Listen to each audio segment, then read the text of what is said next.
Chapter 266. Iradia, Tahala Desert. Dark clouds covered the sky, and light rain fell from the sky. Thunder and lightning intertwined from the rarely seen cumulonimbus clouds in the northern lands. They landed on the ground with a boom, illuminating the black dragon overlord's extraordinarily huge true body. Caesar's astonishing size surpassed many of the chromatic dragons and metallic dragons of the ancient dragon stage. He was 3 to 4 meters larger than the ancient black dragon under normal circumstances. Furthermore, his physique was extremely strong and ferocious. Even the Penishade Dragon Mother, who overlooked the endless realms, could not help but praise him when she saw him. One could only imagine how much pressure the Black Dragon Lord brought to others. Caesar spread his wings and flew in the sky as he breathed. Meanwhile, his opponents changed their strategy and tried their best to avoid fighting with the Black Dragon clan. Instead, they focused their attacks on the terrifying Black Dragon Lord in the sky. Offensive spells were almost useless against him. However, the spellcasters could rely on buff spells to strengthen the strength of their own close combat troops. They could also rely on evocation spells to create traps out of thin air to create as much trouble for the Black Dragon as possible. However, in reality, the feedback they received from doing so was not very good. The Black Dragon Lord was still unscrupulously showing off his powerful strength. Roar! A roar that was far louder than the roar of the battlefield rang out from below. The dragon leader gathered its strength and raised its head, spitting out thick and powerful lightning from its mouth. It was exactly the same as the Black Dragon's thunderous breath. It was like a whip of light that accurately hit the Black Dragon's body. Very good. It had successfully attracted Caesar's attention. This was a blue dragon beast. From the color of the scales on its body, it could be seen that although the dragon beast was an abandoned species without any dragon inheritance, its appearance was actually no different from a real dragon. Large and narrow ears and a thick and short horn on its nose were all unique characteristics of the blue dragon beast among the dragon species. The blue dragons are the second most powerful of the Penishade dragons, and they usually only appeared in deserts and wastelands.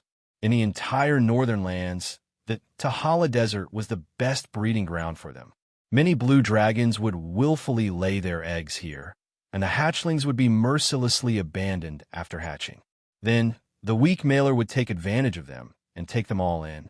After hundreds of years of accumulation, the number of blue draconic beasts that mailer could command in this place was already quite large.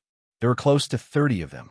As they grew older, the color of their scales would gradually change from a brilliant sky blue to a deep indigo. This was the case with the leader of the draconic beasts. Based on the age of a true dragon, this draconic beast could be considered an extremely old draconic beast.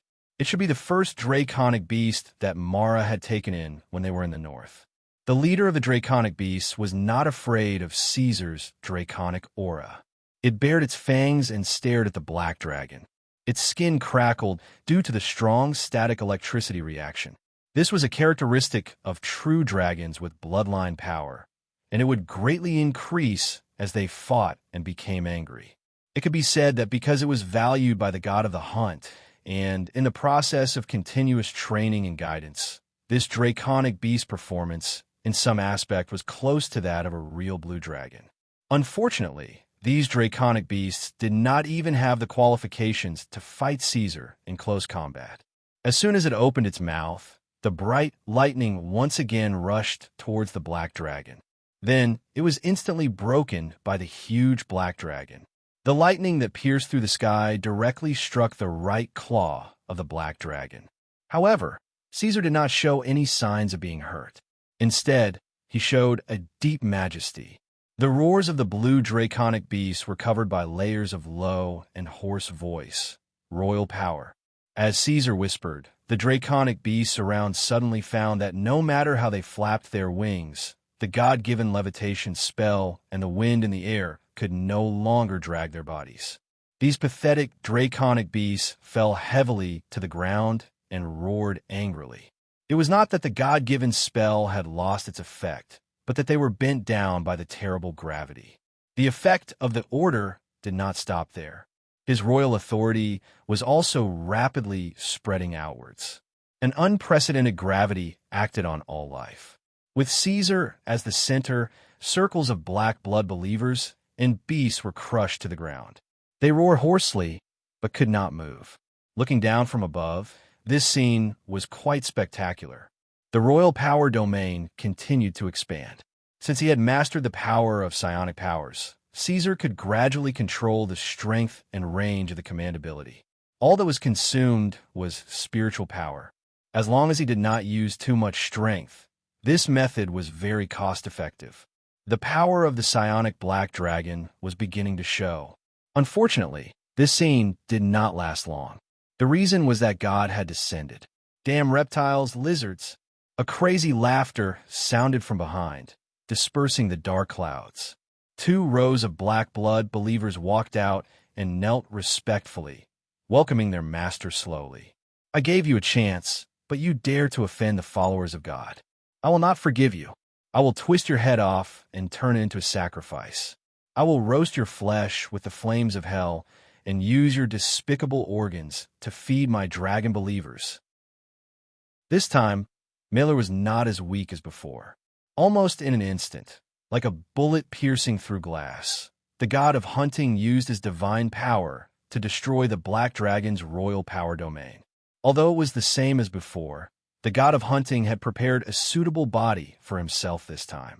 At the same time, in order to kill Caesar Tangerine, he took the risk and put a small part of his divinity into the apostle's body to ensure that he could exert his divine power to the limit in a safe situation. It could be said that this was the strongest state that Mailer could show in Iradia, apart from the most dangerous situation of his true body. Caesar turned around. It was hard for him to imagine what these chaotic gods were thinking. In the middle of the battlefield, there were roaring beasts and spewing blood everywhere. It was hard to understand why Mailer, the monkey, was still putting on airs. However, this did not affect Caesar's judgment. The surging divine power constantly declared the power of a true god. The value of more than 1,500 in the verification device told him that Mailer was very difficult to deal with this time. The god of hunting, Mailer, had found a 15-meter-long ferocious leopard cat from somewhere. He then cruelly killed it and eroded all of its will, turning it into his apostle and placing it in his divinity. Royal power. Caesar did not have much to say to that bastard. His second energy heart pulsed vigorously, fine crimson cracks spreading from his chest to every part of the black dragon's body. He used his command ability once more, activating his hormone response on his own accord as he lunged from the air. Mailer laughed maniacally as he watched the mountain-like black dragon come closer and closer. Then he became enraged. The black blood god's roar shook the heavens and earth. Worm, you're courting death. Chapter 267. Caesar's tail clawed towards the neck of the dragon leader, who was the first to pounce on him. He pinched, twisted, and released the neck smoothly as if he was shooting at a target. After landing on the ground, Caesar was as fast as lightning on the battlefield. This ultimate war weapon had already reached its maximum output. His body that was moving at high speed crashed into the enemy, and immediately, several figures were thrown into the sky, regardless of whether they were humans or beasts. The active hormones that were mixed by the autonomous control unit took effect. When the crimson energy acted on his limbs, it increased his speed and explosive power by nearly 100%. In addition, there was a strong growth armor rooted inside and outside his body. With all these added together, Caesar went deep into the enemy's formation as easily as cutting vegetables. In this short distance, Caesar's sharp claws and fangs were full of blood. However, it was true that Caesar's body was very strong, but this could not make up for the gap between the Black Dragon Lord and the God of Hunt. It was not a kind of power or energy, but a kind of hard difference in level. One thing that could never be forgotten was that Mailer was a god. The only gods that Caesar had seen so far were Tiamat and Mailer, but before this, they had relied on projection and possession to descend. However, this time was different. Mailer's apostle body had divinity. Divinity reflected the power of God. Although there was only a small part in the apostle's body, divinity was still divinity. If the apostle of the god of Hunt could inherit 50% of his power when he descended, and at the same time, his divine power would be reduced by another 50% because he did not have the support of divinity, then under the current conditions, the latter 50% no longer existed. The feeling of facing Mailer now was completely different from before. The dense divine power in the air pressed down heavily from both sides, again and again showing the power of the god of Hunt. In a simple sense, Caesar was now facing half of a true god with weak divine power. Of course, Caesar was also very clear about this. When the black dragon was about to get close to the big cat, he had already raised his vigilance. At this time, a black light with a strong smell suddenly came into Caesar's eyes, occupying his whole vision, and rushed straight towards his body. Since he had the magic resistance of the red gold attribute, Caesar had always ignored these energy attribute attacks, but this time the black dragon dodged.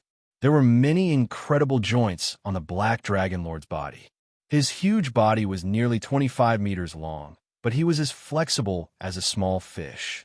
Caesar made a long-distance deflection and brushed past the black light. Then he stabilized his body, but the filthy flesh and dirt on his body were all thrown out by the strong inertia. On the opposite side, the big cat with no pupils and pale eyes slowly closed its mouth. The light beam that Caesar was afraid of came from Mailer's mouth. At this time, he was staring coldly at the black dragon, his four limbs bent 90 degrees, and then he sprinted, his front claws flashing with the brilliance of the divine power of the god of Hunt, tearing towards the black dragon's neck. Mailer's fighting style was very low level for a god.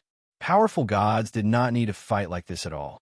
In their divine kingdom, they could rely on their own will to change the laws, the characteristics of matter, and the rules of operation, toying with their opponents without restraint. Even in the astral world, they could change the physical state of their bodies and the rules of operation, and they would not be defeated. Only weak gods, descended apostles, and gods in the prime material plane would use such low-level and inefficient methods of close combat. But it was still worthy of Caesar's attention. He rarely fought like a normal dragon on all fours. He bent his hind legs slightly, shifted his center of gravity, and dragged his heavy, chain-like tail. With the support of the crimson energy and the strength of his waist and abdomen, he swung his tail with great force. But on the opposite side, Mailer did not block or dodge, and used his face to receive the blow. With a violent piercing sound, the black dragon's long tail splashed out a string of fine black spots, and then he was bounced back by the huge force. The big cat was unharmed. In the blink of an eye, Caesar controlled his body to retreat in the opposite direction, increasing the distance between them. It was true that close combat was his forte, but no matter how stupid Mailer was, he should have been able to tell from the size of the black dragon. However, this fellow had still charged forward without any hesitation. There was definitely something wrong with him, and Caesar couldn't just take it head on. At least, not before he found a reason. I have to use some new tricks to test this fellow, Caesar muttered in his heart. Then, the black dragon came to a sudden stop in his retreat, and at the same time, he raised his body and began to take in deep breaths. Immeasurable amounts of air were compressed into his lungs and the air sacs of his weapon in an instant, forming a small hurricane in front of him. Everyone could clearly see the deep red cracks spreading out from the black dragon lord's chest. Caesar's eyes looked down at the black beast that was much smaller than him. Before Mailer could charge forward again, he let out a thunderous breath. Only Luna knew that Caesar rarely used his thunderous breath. Occasionally, he would use it to display his might and intimidate others. It was not because his thunderous breath was weak, but because it was more powerful than the other three, but it also consumed a lot of energy. So when he was in a strong state and facing an opponent of equal strength, Caesar rarely used his thunderous breath. Instead, the effects of his flame breath were more obvious. But this time was different. As mentioned before, every type of Penishade true dragon would awaken a powerful innate ability when they reached adulthood. The red dragon's ability was incineration domain, while the blue dragon's ability was thunderbolt abyss prison. Now, Caesar used his own breath to forcibly simulate a thunderbolt abyss prison, showing it to these ignorant and degenerated blue dragon beasts. There was no way to avoid it. Perhaps Mailer's original body in his divine kingdom had the ability to dodge it in an unimaginable way, but now it was impossible.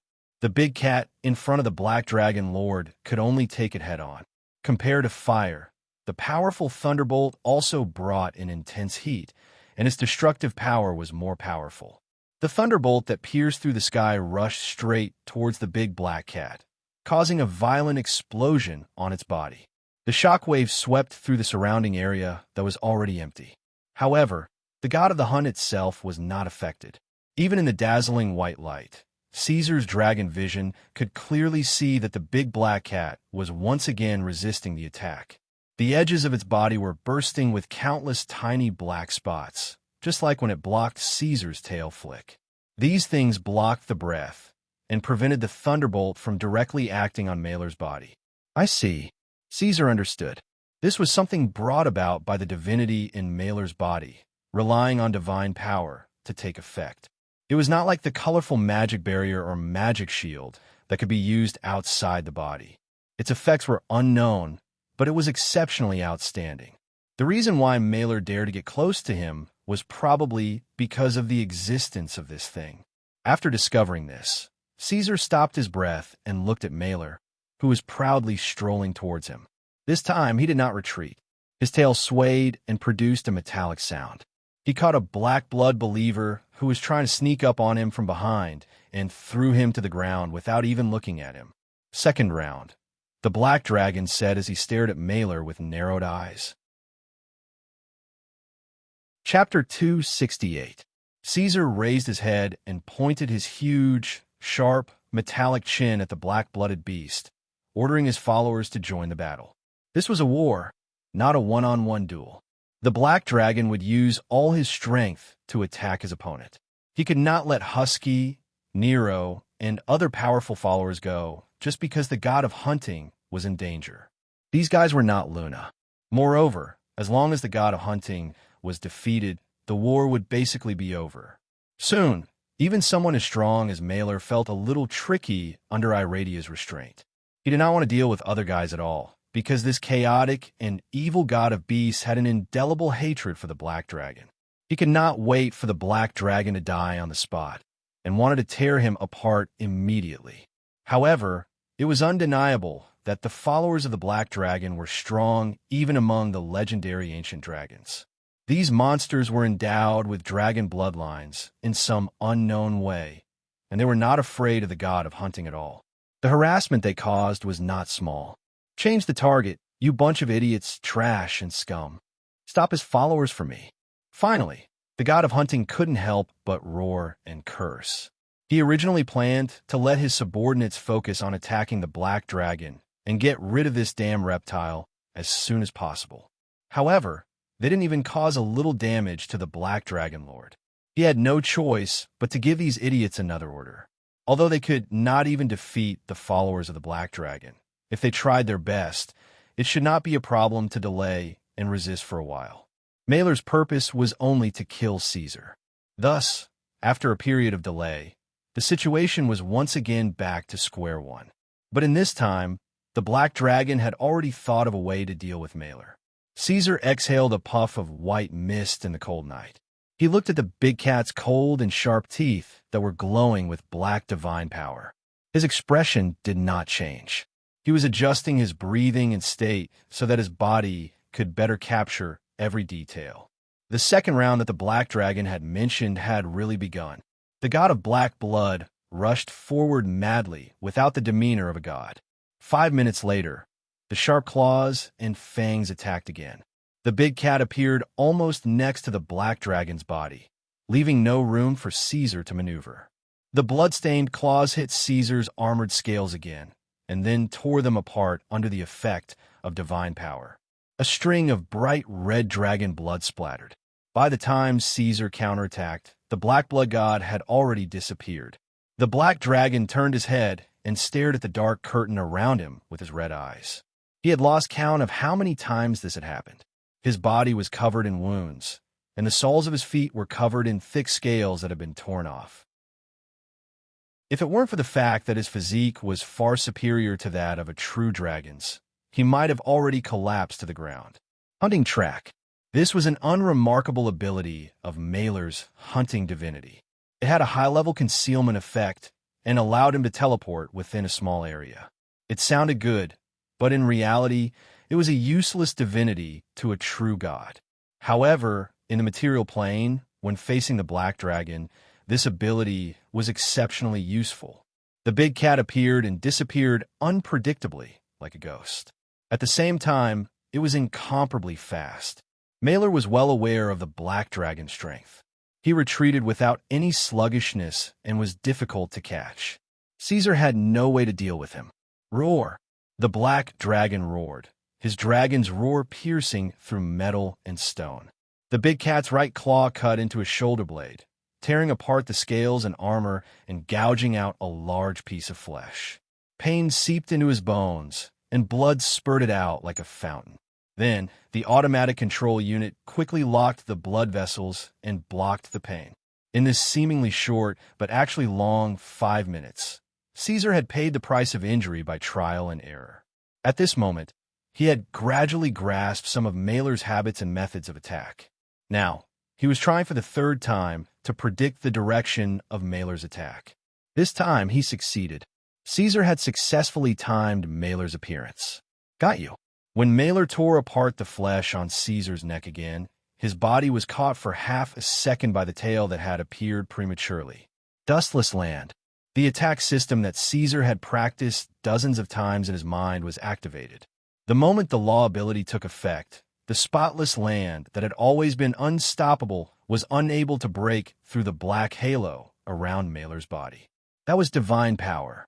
Even if it was only a lesser divine power, with the support of a divinity, it was on a completely different level from magic and elemental magic. In this critical moment, Caesar's mental state was calm to the extreme. After feeling the unprecedented obstruction, he did not panic, nor did he have time to think. He subconsciously increased his output. If the spiritual depth of ordinary adepts and magical creatures was a lake, the spiritual sea of psionic adepts would be a vast ocean. Now, Caesar's psionic cultivation had achieved the most direct manifestation. His spiritual sea was trembling violently. It was no longer the quantitative extraction of his command ability, but was actively supplying and outputting it. The suppression of the dustless land had achieved a breakthrough. Asterisk pop asterisk, an ethereal sound like a bubble bursting rang out in the void. In this state, Caesar could feel Mailer's shock and panic. In this moment, the black-blooded beast's divine power became deathly still. The support of the divinity had been cut off by a sharp guillotine, and it would take time for it to take effect again. Now was the time. The mountainous black dragon bared its fangs and suddenly burst forth. There had never been a time like this when Caesar recklessly extracted the energy of the Crimson Heart. The energy that had been stored before the battle was completely used up, and all of it was used on his right claw. His tail slightly restricted Mailer's movements, and then without delay, he slapped towards the big cat's head. The energy used to create this attack was obviously excessive. The most direct reaction was on the right claw. The black dragon's entire right forelimb was dyed red, and there was even a dissipation effect. A black dragon with crimson limbs. It must have been a rather strange scene. The god of the hunt, who had temporarily lost its divine power, could not dodge. The attack hit the big cat's head directly. The power that was not blocked by divine power acted on Mailer's body, causing the 15-meter-tall cat to turn into a black shadow and fly out in a straight line. There were not many things in the prime material plane that could withstand such power. The interaction of forces broke two of Caesar's thick right claw, and the scale armor burst and shattered. There was no doubt that this slap had completely smashed the big black cat's head. But this was not the end. Caesar did not have time to pay attention to his injuries, nor did he have time to pay attention to the dried-up crimson energy. The black dragon caught up to Mailer, who had already fallen into the pile of rocks at the maximum speed his body could reach. Ignoring the smoke and dust in the air, he spat out a breath of fire. He had read many books, but they rarely talked about the gods. They were very taboo and rarely mentioned. Under such circumstances, Caesar knew very little. Now that they were fighting, he had to completely reduce this guy's apostle to ashes. Only then could he be at ease. Chapter 269. Kill all those who resist. The apostle of the god of hunting was killed, and the voice of the black dragon lord spread throughout the battlefield. Although he said so, Caesar did not divert his attention. He lowered his head and stared at the pile of charcoal with his crimson vertical eyes. The head of the big black cat had exploded into a cloud of blood mist before, and then it was roasted by the black dragon's dragon breath. Without the support of divine power, the remaining blood and flesh of the body evaporated, leaving only a pile of black carboniferous matter. One could vaguely see the posture of the cat when it fell to the ground. With a furious and hateful roar in the void, the god of hunting completely announced his failure. After a short wait of the black dragon lord, a thick and constantly wriggling black light peeled off from the carboniferous matter as if it was full of life. It gradually emerged from the water and slowly floated in front of Caesar. That was the broken divinity, which belonged to the god of hunting, Malor. A breeze blew across the earth, and the dim yellow ground was covered with a layer of dark red blood. The war was still going on, and the Blackwing Legion had begun their massacre. The black-blooded beast let out a wild howl, which was transmitted from the other side of the astral world. He had lost the carrier of his power, but he could still speak to Iradia through the divinity. Reptile, bastard, do you think this is the end? No, you scum will never escape the shadow of the god of hunting. You and everything you cherish will pay the price for your rebellion. In the divine kingdom, the black-blooded god stared at Iradia and the black dragon who was spying on the divinity. Rage had completely filled the beast's brain. He jumped down from the throne, and his angry voice resounded throughout the world. However, Caesar ignored him. A hero was judged by success or failure. Meaningless threats were purely a waste of saliva and were meaningless. The result was that he was standing, and the apostle of the god of hunting had been reduced to ashes. The war was basically over, and now Caesar was going to take his share of the spoils. The black dragon reached out with its left claw, which was still intact, and grabbed the divine spark fragment of the black blood god. The quintessence was the most important thing to a true god. It represented the divine domain, throne, and source of divine power. No true god could easily manifest the quintessence, let alone split it and place a part of it in the prime material plane. One could only imagine the price Malor had paid for his determination to kill the black dragon. Unfortunately, in the end, no one could have imagined that this true god would actually be defeated. Everything happened in the time it took for a spark to fly off a piece of flint. In a short instant that the spotless ground took effect, the outcome of the battle had already been decided, and Black Dragon didn't give his opponent a chance to start over. Caesar scrutinized this surging divine power source and thought about how to deal with it. Malor sneered. "Do you think you can covet the power of a true god? Wishful thinking. Laughable reptile, ignorant lizard, you dare to go against a true god. You won't get anything other than death." The quintessence of a true god wasn't that easy to obtain, especially one that still had a remnant will. The methods of a true god were beyond the imagination of mortals. Caesar felt the black blood light in his claw fluctuate unstably. Malor's will was still working miraculously, trying to break free. Caesar clenched his left claw, but the quintessence turned into strands of black silk, escaping from the gaps between the black dragon's claw. The changes continued, and the quintessence showed signs of vaporizing and dissipating. The black dragon's red vertical eye flashed. No matter how strong he was, he couldn't grasp the air or grasp nothingness. At least, it didn't seem possible now. At the same time, the sudden sound of galloping horse hooves interrupted Caesar's thoughts. The black dragon lord looked up slightly. On the horizon, A group of Northland soldiers were galloping wildly, crossing the bloody battlefield and rushing towards his location. This was normal. Although the troops provided by the Northland countries were mostly old, weak, sick, and disabled, there were also many soldiers provided by the Blackwing nobles.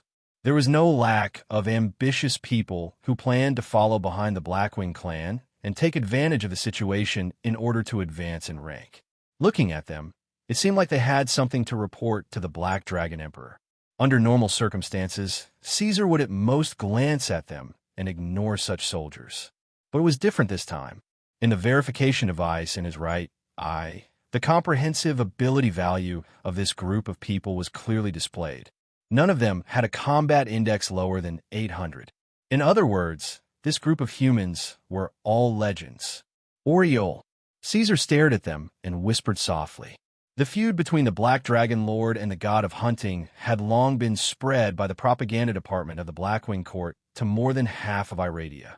With Caesar adding fuel to the fire, everyone knew that the god of hunting might personally descend to hunt down the Black Dragon.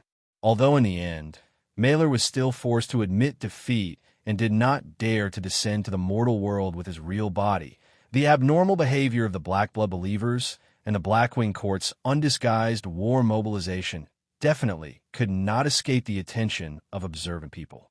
Iradia's slang once said, "When two dragons fight, one of them is bound to be injured." In the situation where Caesar and Malor were confronting each other, there were many opportunists who came to observe the situation through various means, ready to take advantage of the situation at any time. Caesar did not consider the possibility that the other party came for him. Subconsciously, he regarded these people as opportunists who were ready to take advantage of the situation after the war. Stop them. Caesar gathered his followers and took another look at the divinity in his claw. He guessed that the other party came for the divinity. Of course, he could not let these guys take advantage of him. But now, at this stage, Caesar did not seem to have the ability to imprison the divinity. It would either be taken away by others or taken back by Malor. Caesar did not want to choose either. So, at this time, Caesar did an incredible action. Looking at the black divinity fragment that contained Malor's will, the black dragon lowered his head slightly and bit it. Then, he stared at the people who came with his cheeks puffed up. Anyway, no matter what, Caesar would never let the god of hunting leave without bleeding. He was ready to put it in his mouth first and prevent the black-blooded beast from taking it back. Then, he would think of a way. Even if he had to give up the divinity in the end, Caesar would be happy. No matter what, he could not let Malor get away with it. No matter what, he had to make that guy pay the price. Only in this way would he not be easily found by the gods in the future, wantonly humiliated and robbed. However, what happened next caught Caesar off guard. The second heart of the Black Dragon, that crimson body of energy, woke up from a dry and dead state at this moment. In an instant, it became extremely excited, even to the point where it went against Caesar's self-control. This crimson heart produced a huge suction force, sucking Malor's broken fragments into its throat cavity, dragging them along its feeding path, and finally arriving in front of it. What is this? The divinity contained part of Malor's will. So even if the apostle was annihilated, the god of hunting could still feel everything that the fragments of his divinity had experienced. Under normal circumstances, it was difficult for mortals to lock the divinity of a true god without special and secret means. So, in fact, even if the black dragon swallowed the divinity, it would be useless. With a little more effort, Malor could still extract the divinity from Iradia with various methods. But now, he found that his divinity was suddenly out of control. No, it was still under control, but he did not know what method the damned black dragon had used to firmly lock his divinity, so that it could no longer change its form and change its internal operating rules. So now he could not escape. The next second, something even more shocking happened. The crimson heart that had been condensed and formed like a forged crystal suddenly disintegrated, turning into a liquid like a flow of energy, as if it was as full of life as the divinity. It greedily rushed to the fragments of Malor's divinity, and then wrapped and covered them. Far away on the other side of the endless world, Mailer's originally angry expression suddenly became sluggish. The eyes of the black blood god trembled slightly, and his emotional fluctuations revealed endless panic. He felt that he was rapidly weakening, and the divinity that he could control at any time in Iradia was broken in this short moment. How could this be? Even a true god with great divine power could not forcibly devour part of his divinity without removing his will, and it would take a long time to erase the traces left by the original owner of the divinity. So even in the face of a supreme god with great divine power, in theory, Mailer still had a chance and hope to escape. But now, the god of hunting could feel that the two steps of removing the will and devouring the divinity were completed almost at the same time in the body of the black dragon. No, devouring the divinity was even before removing the will. This step had been reversed, and the other party had first devoured his divinity and then forcibly erased his will. In the astral kingdom, where Caesar could not see, Mailer began to tremble.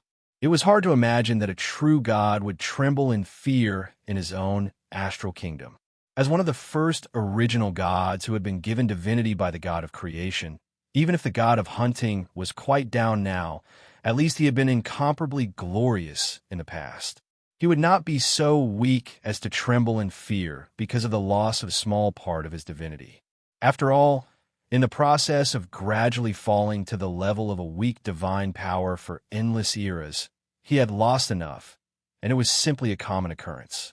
What really frightened Mailer was the way in which the other party had devoured his divinity. "This is evil," Mailer said in a trembling voice. A true dragon, at the legendary stage, showed the characteristics of evil that could compete with the gods. Only those things that could not be measured by common sense could have such means of breaking the rules. No, it was not just evil. The god of hunting even associated it with something even more ancient.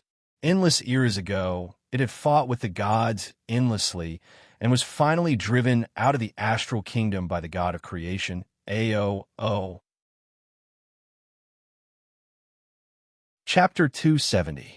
After engulfing part of Mailer's divinity, Caesar's crimson heart began to change rapidly. At the same time, his consciousness was temporarily dislocated as he was forcefully pulled into the dark space. The Black Dream was still as unreasonable as ever. In the face of a powerful enemy and a legend, it actually forcefully shifted Caesar's consciousness and placed him in another space. Caesar did not dare to delay. He was not sure whether the time in the real world had stopped or slowed down after he had sunk into the dark dream. If it was the latter, even if the time in the dark space was extremely exaggerated compared to the time in the real world, a short distraction would be enough to cause Caesar to fall into another round of danger when faced with a terrifying opponent who was made up of legendary warriors. No matter how fearless they were, the Blackwing clan would not be able to stop them. This was something that the Black Dragon was very clear about. However, even though Caesar now had the initiative to take control of the situation and had the ability to choose on his own and could immediately exit the dark dream, this greedy Black Dragon still chose not to act. Although time was tight, Caesar's gaze was locked onto the golden radiance in front of the pitch-black display case. A trophy, a pure gold trophy. It had successfully attracted Caesar's attention. In reality, even if the Dark Dragon left Black Dream and faced the most famous dragon hunters in Eladia, Caesar did not have any better ideas when his energy was depleted and he was heavily injured. He felt like he was at the end of his rope. If the other party's target was him, he could only send the leaders of the Blackwing clan to their deaths in exchange for time to escape. Furthermore, in a situation where the other party had a legendary mage and he had lost his ability to fly, it was still unknown if he could escape. The Black Dream gave him a chance to turn things around. Perhaps it could give Caesar more options. For the first time, he placed his hopes on the reward of the Black Dream. The huge Black Dragon dragged his injured body and quickly crawled over. Devourer, defeating the strong as the weak. Under the circumstances where most intelligent creatures did not think highly of you, you blocked a long-planned attack by the god of the hunt, Mailer. Absorbing the divinity of a true god, even if it is only a part of it, is enough to make you mutate. Whether you're willing or not, this will have a huge impact on your destiny. Seize, devour, digest, and then evolve. Reward: nuclear fission energy reactor. Before Caesar could withdraw his will, his body had already begun to change. In his internal organs that no one could see, the black dragon's crimson heart had already turned into a flow of energy. After wrapping around Maler's shard of divinity, it crystallized and reformed. The distortion had truly begun. If one were to cut open Caesar's chest and abdomen, they would find that under the dragon's heart that all dragons had, another crystal-like heart was rapidly forming. However, this organ that looked like a heart did not beat slowly, and what was spewing out was not blood. Inside, it was a controllable nuclear fission reactor that delivered the most scorching, destructive, and terrifying radiation energy. Previously, Caesar's heart had to rely on blood flow to transmit energy throughout his body, but it was different this time. The furnace's heart had opened up a completely different path, connecting Caesar's heart and spitting sac through dozens of complex and illusory channels. It also completed a stable internal circulation in the black dragon's body. There was no time to extract more detailed information. The crisis was imminent. After receiving the reward, Caesar quickly withdrew his consciousness from the dark dream. Messiah Duro, who was galloping, suddenly felt her heart palpitate for no reason. There were legendary warriors, legendary thieves, and legendary archmages in their team, so the battle between the Black Dragon Emperor and the God of the Hunt could not escape their eyes. The dragon hunters, who had been watching the battle, knew that after killing the apostle of the God of the Hunt, the Black Dragon was quite weak and could not sustain another high-intensity battle. Logically speaking, now was the best time to kill it. But at this moment, Darrow's innate and unusually accurate intuition was strongly warning her that if she went any further, she would die. What was going on? Darrow did not have time to think. She raised her right hand and hammered the back of the horse, which was driven by magic and fearless of the dragon's might, to the ground heavily. At the same time, she let go of the reins and leaped back, showing the unique flexibility of a thief. She landed steadily, kicking up a cloud of dust. Danger! Earlier, the moment he left the horse's back, Darrow had already roared at the top of his voice. At the same time, not far away, the black dragon, who seemed to be slightly confused, regained its focus at this moment. Looking at the group of legendary warriors who were rushing towards it, it raised its head and revealed its chest that was full of red cracks. The black dragon's body was filled with boiling energy again. It was a kind of energy that was different from elements and magic, but it was even more terrifying. For the first time, its eyes became so clear, like two small burning suns in the dark curtain. Caesar opened his mouth, which was full of broken teeth, and his chin shone with a metallic luster. He inhaled and sucked the air in front of him. A lot of air was forced into Caesar's lungs, giving him a long breath. At the same time, in the black dragon's crystal heart, the complex and rapid nuclear fission had already begun. The tubes connected to the heart and the sac were immediately filled with energy. At this moment, in the eyes of Darrow and the others, the shadow of the Black Dragon Emperor was rapidly enlarging, becoming as tall as a mountain. The armor scales between its chest and abdomen had been completely removed, and its black skin seemed to be flowing with red lava, emitting a brilliant luster. With a deep roar, Caesar breathed out. However, the black dragon's breath this time was completely different from what the dragon hunters had investigated. It stared at the insignificant humans in the distance, who were like ants. Dark red dots of light that looked like particles emerged from its mouth. The dots of light slowly drifted. No one knew what it was, and even Caesar himself did not know for a moment. However, Darrow's forehead was immediately covered in cold sweat. At this moment, the thief and the leader of the dragon hunters shouted at the top of their lungs at the same time, "Escape! Teleport!" In the next moment, the light exploded.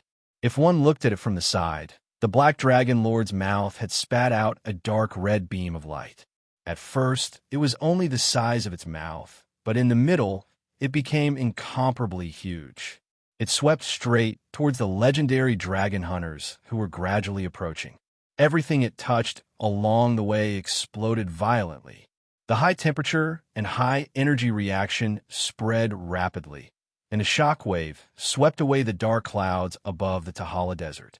Even the Earth's crust was trembling violently, and the surface structure was quickly collapsing. Caesar could clearly see the magic barrier that rose in front of the humans, but it could not stop the power of the light beam at all. It was instantly annihilated by the terrifying power and did not exist anymore. The light beam directly crashed into the legendary dragon hunters. Chapter 271. The appearance of the crimson pillar of light was only the beginning. It was far from the end. The moment it came into contact with the legendary mage's elemental barrier, although the breath of light instantly destroyed the defenses of the dragon hunters, the collision with the elements and magic still caused a terrible and irreversible reaction. The brilliant white light spread to countless corners in an instant. Even the residents of Kaki at the border of the north could see the unparalleled white light coming from the southern desert, instantly turning the night into day. The monsters of the Blackwing clan couldn't help but close their eyes as tears began to flow out of their eyes. Some of the idiots with stronger visual abilities who had been staring at the crimson light pillar had already become permanently blind before they could even experience a greater horror. The blazing light that was indescribable even made their eyes melt. At the same time as the strong light was produced, the high-temperature plasma produced by the breath of fission had already begun to expand in all directions. However, the radiation it produced did not spread out immediately. Instead, it was absorbed by the air. After being heated and pressurized, the hot air formed a huge crimson sphere in the dark curtain, looking like a flame burning out of thin air. However, it was only for a moment. The terrifying fireball was quickly extinguished. Then endless smoke rose rapidly. The shockwave appeared at the point of contact. The reflection and negative suction of the nearby ground caused a huge pillar of dust to rise from the ground. The rising pillar of dust connected with the smoke cloud, forming a tall mushroom-shaped smoke cloud. The shockwave, as well as the compression and seismic waves in the underground medium caused by the shockwave hitting the ground, began to spread outwards. The destruction had begun. At the center of the explosion, everything had long ceased to exist. Even the rocks and sand were rapidly vaporizing into turbid dust. Although the legendary level physique was strong, it was not enough for the dragon hunters to survive in the terrible environment created by the breath of fission. To be precise, if they had been at the center of the explosion all along, none of them would have survived. Even Caesar himself would not have been able to do so. In fact, there were indeed people who had died. In an instant, their flesh and blood evaporated and their teeth and bones turned to ash. However, as the instigator, the Black Dragon Emperor saw very clearly that this group of people had not completely died. There were still people who had escaped and luckily survived. The moment before the breath of fission came into contact with them, the magical light had already begun to flash violently. Elements filled the domain. The unreserved trust and tacit understanding between the dragon hunters made the legendary mage not hesitate for a moment. She subconsciously carried out BYFF's orders and instantly activated the void teleportation. And that became the life-saving straw for the legendary party. Due to the dormant cool-down mechanism, Caesar could no longer use the spotless land to block the effects of the spell. Moreover, that place was still quite a distance away from the Black Dragon. Therefore, under such circumstances, the Black Dragon Emperor could only watch as the teleportation spell led some of the lucky ones to escape to another place. Caesar didn't know the exact number of survivors, and he couldn't calculate it, but he guessed that it shouldn't be more than half. Out of the 13 people, only 7 could survive. However, before they could even reach their goal, the hunting plans and the invincible dragon-slaying weapons used to deal with the true dragon had all lost their usefulness before they even saw the light of day. If this was the end of the matter, then this battle would be a perfect ending that should be written into the textbooks. Not only had Caesar absorbed Mailer's divinity, he had also defeated the legendary party that harbored evil intentions. At the same time, the Blackwing clan's strength was still intact. It could be said that this was a great harvest. However, the changes were still ongoing. If Caesar had known beforehand that this would happen, he would have definitely regretted it. He would have chosen to lure the dragon hunters away from the battlefield after devouring the divinity, then turn around and fight, using the fission breath. However, time couldn't be turned back. The current situation was that the entire Tahala battlefield couldn't escape the baptism of this small nuclear explosion. The terrifying damage was indiscriminately killing every living thing, including Caesar. Of course, it also included the monsters of the Blackwing clan. Shock waves, light radiation, nuclear radiation, and even nuclear electromagnetic pulses and radioactive pollution were produced one after another. Then, they spread at an unavoidable speed, causing terrible damage to all life and non-life. It had to be said that as a part of the main material world of the endless worlds, the creatures of Aradia had a strong instinct to seek benefits and avoid harm. Even the lowest races, such as the kobolds and gnolls, would have an instinctive reaction to things that could threaten their lives. The most intense instinctive warning would appear in their minds. Therefore, when the terrifying shock wave struck, no matter whether it was the Blackwing clan or the few remaining Black Blood believers on the battlefield, all of them began to tremble. A feeling of impending doom appeared in their minds. In a situation where there was nowhere to hide, the monsters all burrowed into the ground, using an extremely laughable method to avoid the fission breath that was on the way. Of course, this couldn't be said to be useless. The reaction of the monsters in the face of danger had some effect, but it was still not enough to save their lives. The fission breath brought about a mixed attack, and it wasn't something that could be accomplished just by dodging a single shockwave. If they wanted to live, they still had many trials to go through. The favor of the goddess of luck became a crucial part of this. Now, it was time to test the vitality of the Blackwing clan monsters. Roar! Caesar heard the high-pitched and sharp howl that was unique to the canine demons. It was near him, but it didn't help. The terrifying shock waves had already arrived, tearing all the weak into pieces. The shock waves created by the fission breath were too terrifying. It wasn't the forbidden spell of the legendary mage Iradia, but it was even more exaggerated. Its area of effect was wider, and its power was even greater. It could destroy an entire army in one go. Logically speaking, this should have been a good thing, but Caesar's heart was bleeding. This was because the ones who suffered such damage for the first time weren't the enemies, but his own Blackwing army. The monsters on the battlefield were like straws blown by a strong wind, falling down in droves. Even if they were hiding in the Earth's crust and sand, there were still a large number of monsters whose life force had been sucked dry by the high temperature. Even the Black Dragon Emperor himself was standing in the area of effect of the fission breath. As a result, he suffered an unparalleled and terrifying impact. Some of the scales that were not stable due to the previous battle were quickly peeling off, and his body was being torn apart. This was only the aftermath. One could imagine how much damage it would be to stand in the center of the attack. Even if he was a true god, it was still unknown whether he could face the fission breath head-on. The Blackwing army suffered heavy casualties. Fortunately, after the first round of attacks, Caesar saw many monsters emerge. He saw Nero coughing up blood, the injured husky, and the dying hog. The Manticore leader was dead, and the Gray Centaur leader was dead. However, the other clan leaders who had been blessed by the dragon bloodline still managed to survive. This gave the Black Dragon a lot of comfort. He still cared about these obedient and useful clan leaders the most. As long as they didn't lose their lives, the so-called losses were still acceptable. With bases like the Northern Kingdoms, the Green Plains, and the Underdark, the monster clans' extremely high reproductive ability could quickly replenish their ordinary clans. However, even after enduring the first round of attacks from the fission breath, this was not the end. The powerful radioactive contamination would continue to affect the bodies of the Blackwing clan survivors for a very long time, causing their bodies to distort uncontrollably. Whether this was good or bad was still unknown. Chapter 272. In just a few hours, the situation in the north had changed drastically.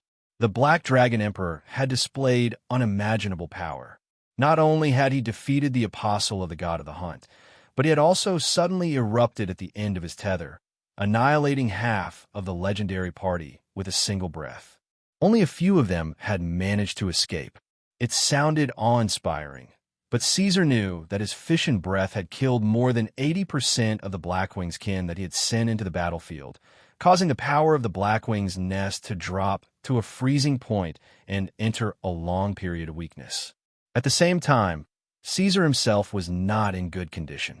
Although the high temperature had burned away the arrows and spears that were stuck in his body and melted the armor-piercing magical spearheads, and even the divine power that had invaded Mailer's body had been completely digested, his wounds had yet to heal. Indeed, there were still countless wounds on Caesar's body, but for the Black Dragon who had powerful self-healing abilities, this would not have happened before. The reason was that the nutrients in his body could not allow him to heal so quickly. This was the result of his exaggerated breath. The fission breath was a power that exceeded Caesar's current stage. It did not come from the fission furnace, but also from the combined effects of other parts of his body. With Caesar's current physical development, he could not sustain such a terrible breath, even if he could keep using it in battle. It was a severe injury to his muscles, heart, and the sacs and glands in the sacs. The Black Dragon Emperor Caesar Tangerine was extremely weak after going all out.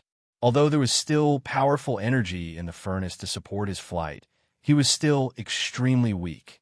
If there's another unexpected change now, there's really nothing I can do, Caesar thought to himself. His throat, chest, and abdomen were all in excruciating pain. They were the injured muscles of his throat, lungs, and sacs. As for the tube that transmitted fission energy, it was an incomprehensible product that existed between reality and illusion. It did not feel pain, and even if it was injured, there would be no warning of pain. But there was no doubt that Caesar could not perform fission breath again. He could not even spit out a common cystic breath. The burning flames and explosive radiation disappeared after Caesar stood quietly for a few minutes. His powerful physique quickly stopped the bleeding after leaving the battle, and at the same time dispelled some negative effect from his body. Although the wounds had stopped bleeding, the severed muscles and tendons had yet to heal. Even the tough skin and the scales on it had yet to grow.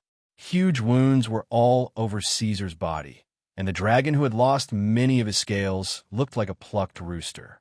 It was quite a funny sight, but that was not the most important thing. Caesar still had strength in his body. Because of the fission furnace, he still had plenty of energy, but the real cause of his weakness was his lack of energy. The consumption of royal power was only a small part of the problem. The key was driving the spotless land to isolate Mailer's divine power. It sounded simple, but it was actually an unprecedented project. It had almost drained all of Caesar's psionic energy and spirit, leaving the Black Dragon on the verge of collapse. Another point was that Caesar could not use such a huge amount of energy when he had just obtained the fission furnace. Just like how a patient needed to rest in bed after an operation, the modified Black Dragon also needed some time for his body to adapt. But the situation at the time did not allow him to do so. Logically speaking, there was no need to mention these things of the past. With the strength of Caesar's body, he only needed to rest for a while to recover quickly. But now, the Black Dragon had a feeling that if he continued to use the fission furnace casually, it would lead to a series of troublesome consequences for him. The void tube could not completely seal off the volatilization of fission energy.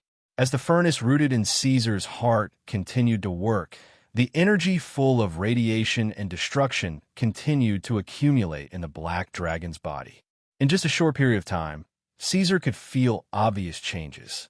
He clearly knew that he urgently needed a long period of hibernation to allow his body to complete the step of adjusting itself to a more powerful energy core. The reason why this happened was because of the autonomous control unit inside the Black Dragon's body. Its balance mechanism affected Caesar's body. The unbalanced development of the body, energy, and psionic energy required a comprehensive adjustment to achieve a relatively balanced state. Otherwise, when Caesar fully unleashed the energy of the fission furnace the next time, he might be the first to die. Even if it was not so extreme, the Black Dragon Lord would probably become a deformed being if he left it alone for a while.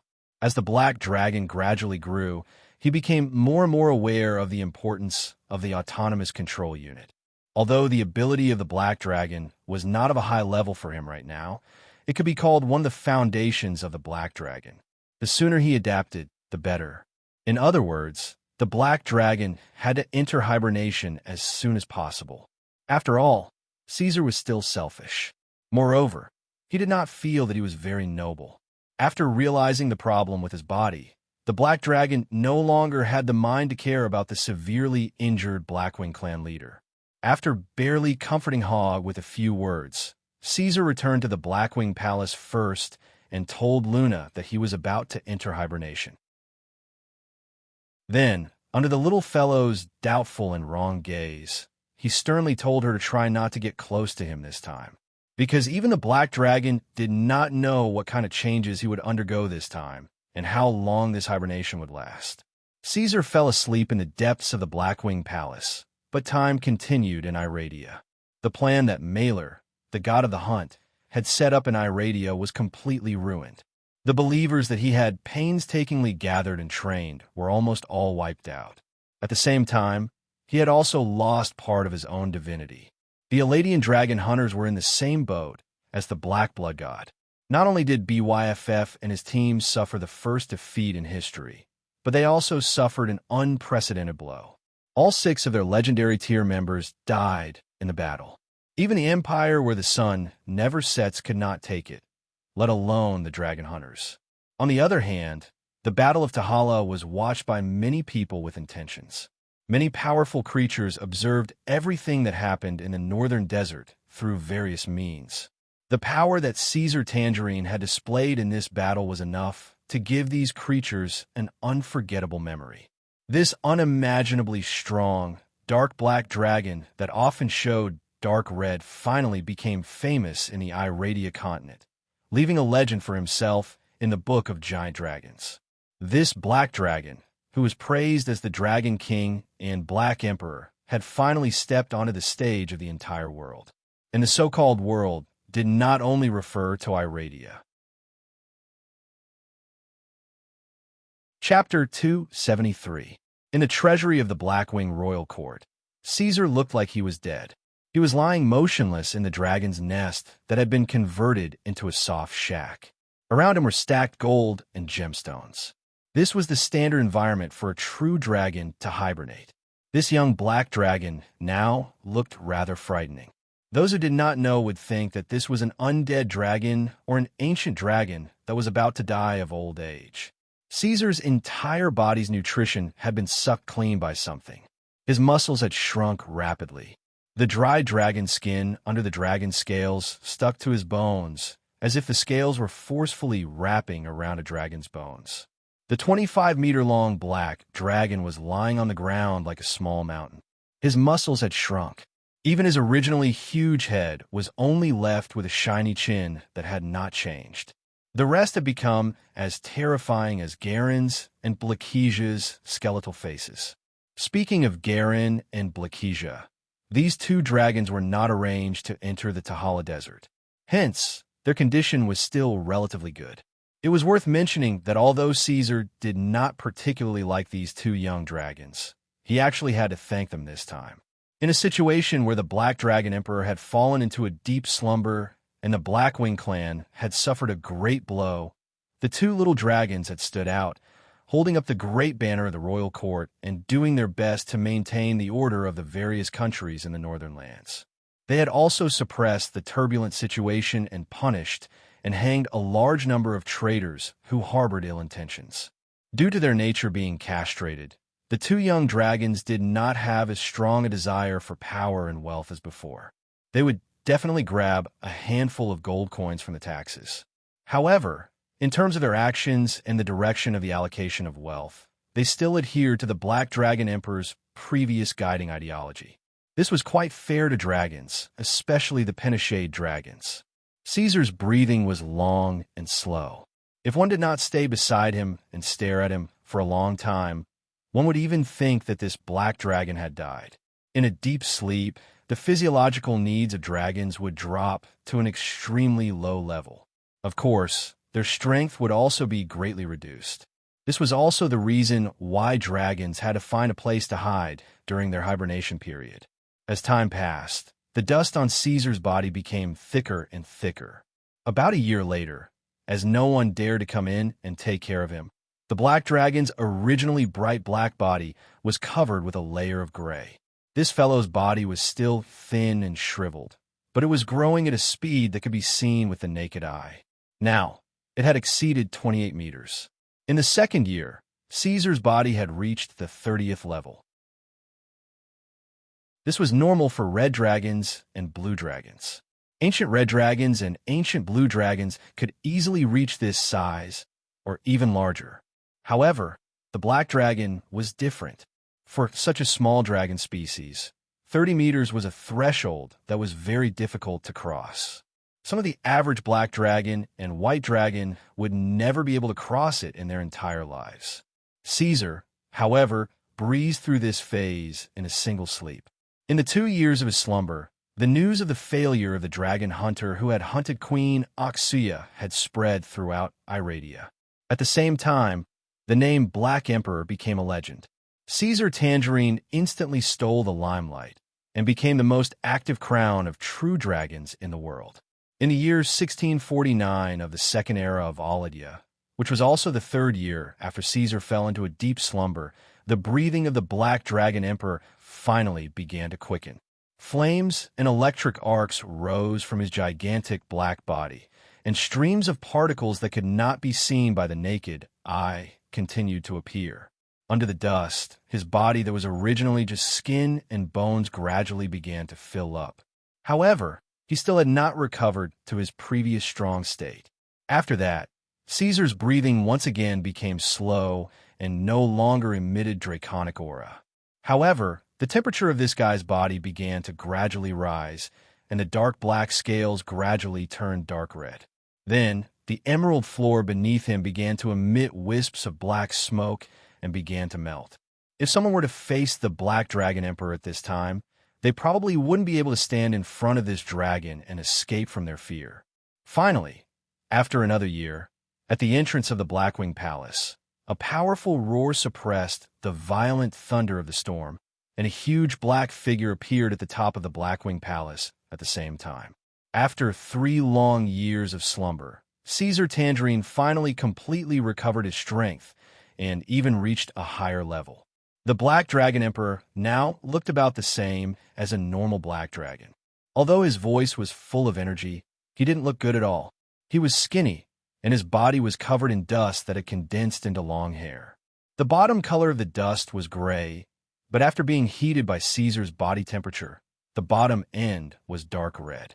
However, Caesar had become even bigger, and his body had reached 31 meters.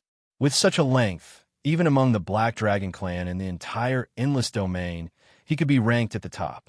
If his strength could become stronger and reach the level of the ancient dragons and ancestral dragons, Caesar might become one of the leaders of the Black Dragon clan in the entire astral world. This black dragon perched on all fours at the top of the tall tower of the Blackwing Palace, lowering his head and looking down at his territory with his ferocious and skinny dragon face. Apart from his body shape, the biggest change to Caesar was his chest. The powerful energy of the fission furnace had a considerable impact on his body, and this was directly reflected on Caesar's body. On the black dragon's chest, the originally hard and textured plant armor scales had disappeared, leaving only bare skin. In order to protect himself and bear the full output of the furnace, the void pipes that originally only existed inside Caesar's body had appeared outside, occupying the surface of his chest. They crisscrossed and looked like wounds and cracks on his body. The unbearable stench of his body, along with flames and smoke, Caesar crashed directly into the lake dug out at the border of the imperial city. White water splashed into the sky, and the dust and mud on the black dragon's body were quickly cleaned off. They were peeled off from his body and sunk into the lake, dyeing the entire lake a faint layer of black. When the solidified dust fell, the originally bright black body of the black dragon was completely revealed. The huge body of 30 meters long had already surpassed all black dragons that could appear in the prime material world. Even the largest of the Pinochet dragons, the red dragon, only the ancient dragon stage red dragon, could have such a standard. The four horns on the black dragon emperor's chin and head all flashed with a dazzling metallic luster. It was extremely eye-catching. This even went against the physiological habit of the black dragon, who loved to hide and camouflage. The luster of his horns and scales were also dark black, but the metallic luster on his chin was more similar to that of a polished silver gray. Soon, the cleansed black dragon climbed out of the lake and returned to the shore. 3 years of growth and adjustment in slumber had consumed all the nutrients in Caesar's body. The black dragon who had shaken off his scrawny body had returned to the form of a skeletal black emperor. Having just awakened, this guy still couldn't control his power well. Corrosive water droplets dripped from his mouth, showing the huge changes in the black dragon's body. At the same time, it also showed how hungry this guy was. Before dealing with the chores, Caesar had to have a good meal first. Chapter 274. It was time for the Black Dragon Emperor to rule over the northern lands once again. After finishing his meal, Caesar returned to the Blackwing Kingdom. He sat on a throne that was slightly cramped due to his large size. This time, he had swallowed almost all the food that could be consumed in a day in the kingdom. When this vague number was presented in reality, the scene was rather exaggerated. The rich food piled up into a small mountain that was several times larger than Caesar himself. It looked frightening, but the black dragon had swallowed all of it.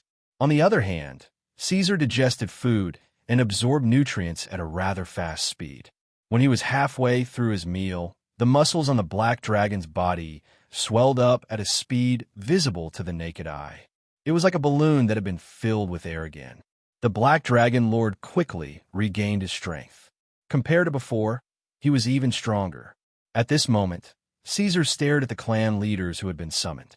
He felt that he was in a better state than he had ever been. However, the same could not be said for the Blackwing clan. Fortunately, the monsters of the Blackwing clan generally had an extremely short reproductive cycle. Although 3 years was not enough to restore the heavily damaged Blackwing army to its former glory, it was enough to provide them with a lot of replenishment. At the very least, in a situation where there was no war, the Blackwing clan's current strength was enough to deal with some problems. Caesar had thought about it while he was eating. To the Blackwing clan, 7 years was a cycle. With their reproductive rate, it would not take more than 7 years for these fellows to return to the situation where their numbers were abundant. However, as long as a standard clan was not completely wiped out, it was easy to replenish them. However, it was very difficult for powerful clan leaders to be selected and born. For example, when a Manticore leader and the Gray Centaur leader were still around, it was not a big deal. However, when they disappeared, these two clans gradually became troublesome. The current situation was that although the clan leaders who had participated in the battle at Tahala had survived the range of the terrifying fission breath, they had all been infected by powerful radiation. As Caesar had not allowed them to receive treatment from priests immediately, the powerful radiation had now taken root in their flesh and blood. It was now an extremely difficult task to eradicate it. These clan leaders had more or less mutated. What surprised Caesar was that they were much more powerful than before. Among them, the demon hound leader Nero, who was the most affected by the radiation and had undergone severe mutations, had actually doubled in strength. It should be known that Nero was already extremely terrifying in the past. He was a powerful leader who could stomp Laketia's head into the mud and was the strongest person in the Blackwing clan. Now, he already possessed strength that was close to legendary. And in front of the Black Dragon Emperor, the Demon Hound chieftain had long since lost his previous appearance. This terrifying Demon Hound chieftain was already more than 15 meters in size. His original grayish-black tough brown fur had already turned into a sparse dark red, and his thick and exuberant fur had withered away, leaving only his twisted black skin exposed. Although it was much stronger than before, it had become completely deformed. It was even uglier than the manticore. Its entire body was covered with protruding lumps of flesh and sharp bone spikes. On the left and right sides of its neck, two swollen sarcomas stood out. Apart from that, even the orc chieftain Gaul, who was the least affected by the radiation and whose mutations were the least obvious, had experienced a leap in strength, reaching the level of a small tribe leader in the ancient orc empire. From the sound of it, this seemed to be a good thing. However, one should not forget that behind this was blood. More than 30,000 Blackwing clan members have been annihilated by the fission breath, and 99% of the remaining survivors had died in the following year. Now, as the Black Dragon Lord looked around, the Blackwing army was almost entirely made up of new blood. Even the clan leaders who had relied on the powerful vitality granted by the dragon bloodline to stubbornly hold on must have suffered indescribable pain in the process. The torture that seeped deep into their bones could even change their temperament. The entire upper echelon of the Blackwing clan had become more tyrannical, bloodthirsty, vicious, and cruel. To exchange such a loss and price for an opportunity to become stronger with unpredictable consequences was something that Caesar could not accept.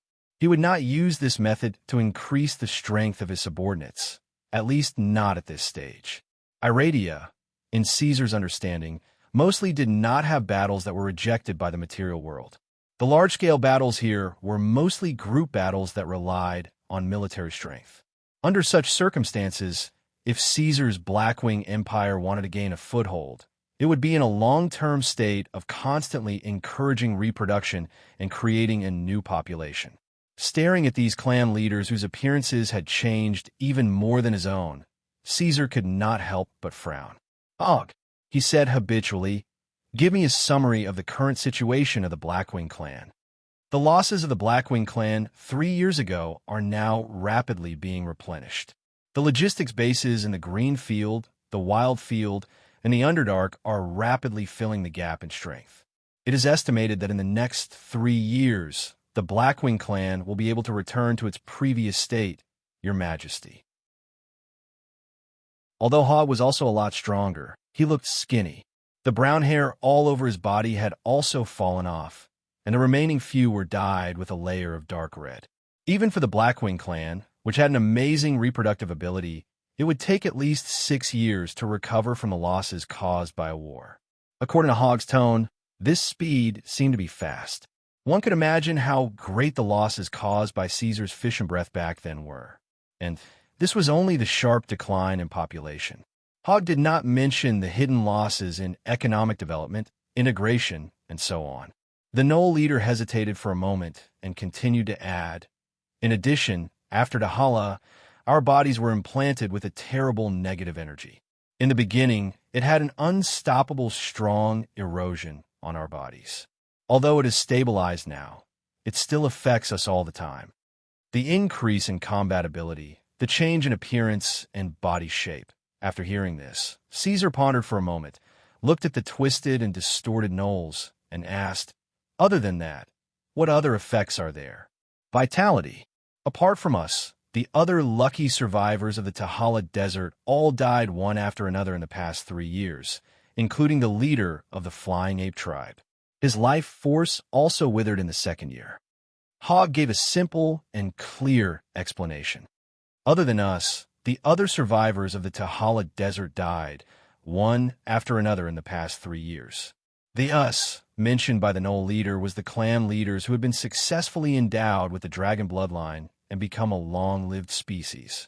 As for the other clans with relatively short lifespans, none of them could survive until the Black Dragon Emperor woke up." Chapter 275. What a pity, Caesar said with slight regret. Things had already happened, and they could not be undone. Other than remembering the crux of the problem, there was no point in looking back. Other than thinking of a way to prolong the lives of the clan leaders, there was no need to mention anything else. Caesar did not speak, and the palace fell silent for a moment. He turned his head left and right and stared at the clan leaders for a while. After a pause, he slowly sat up, climbed down from the throne, and walked out of the Blackwing Palace. Although his body had expanded to an astonishing 30 meters, Caesar's body did not show the slightest bit of sluggishness that came with his large body size. Under the control of his body's adaptive adjustment, his flesh, bone marrow, and organs, as well as the fission furnace and spiritual energy, had reached a perfect balance. It was very balanced, and this body could erupt with unparalleled power at any time. Other than that, many of the unique characteristics of the Black Dragon Emperor on Caesar's body had also become more prominent. The rough and ferocious parts of his body had become sharper, and some of the bulky and clumsy details that had been caused by his unprofessional adjustments had also become more refined through self-adaptation. What was worth mentioning was that other than the scales that had shattered due to his injuries, the other well-preserved armor scales had also been completely peeled off during this process while he was asleep. A few days before he woke up, all the old scales on the Black Dragon's body had fallen off. Caesar had completely changed his scales. The new armor scales spontaneously shone with a dark and mysterious luster. It was the effect of the furnace and spiritual energy working together. It was the external manifestation of the energy in his body under the rules of the main material world. This dragon seemed to be enveloped in a layer of bloody luster mixed with hazy starlight, making Caesar seem more like an evil creature that had been marked by the main material world rather than a pure, true dragon. The Black Dragon walked through the main road that was paved with thick and heavy stone slabs. On both sides of the road was a sea of flowers decorated with red and green. He inhaled a few mouthfuls of fresh air into his lungs. The abundant spiritual energy and extremely clear thoughts gave him a strong feeling that his senses and other abilities that he should have had were gradually appearing and continuing to improve. Hog! The Black Dragon looked down at Rhine City that extended from the bottom of the palace to the edge of his vision. Finally, he spoke again. How is the current situation of the countries in the north? As always, Your Majesty. The skinny knoll leader followed up. In the first year of your slumber, the clan leaders were immersed in the pain and torture of being invaded by negative energy. At the same time, with the great loss of the Blackwing clan's power, we gave up most of our control over the northern countries. But what? However, after the chaos appeared, your subordinates, the two Black Dragons, took the initiative to seize power. They followed your previous attitude towards the Northlands and tightened their strategy towards the humans. At the same time, they suppressed the rebellion of the Lacronian Alliance. This situation lasted for nearly a year.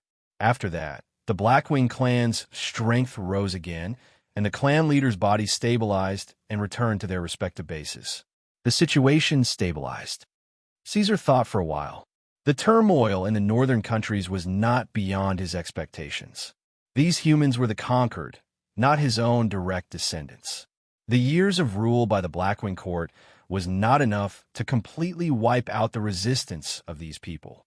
After gradually realizing that the Black Dragon Emperor had fallen into a deep slumber and that the Blackwing clan had suffered heavy losses, the turmoil in the northern countries was inevitable.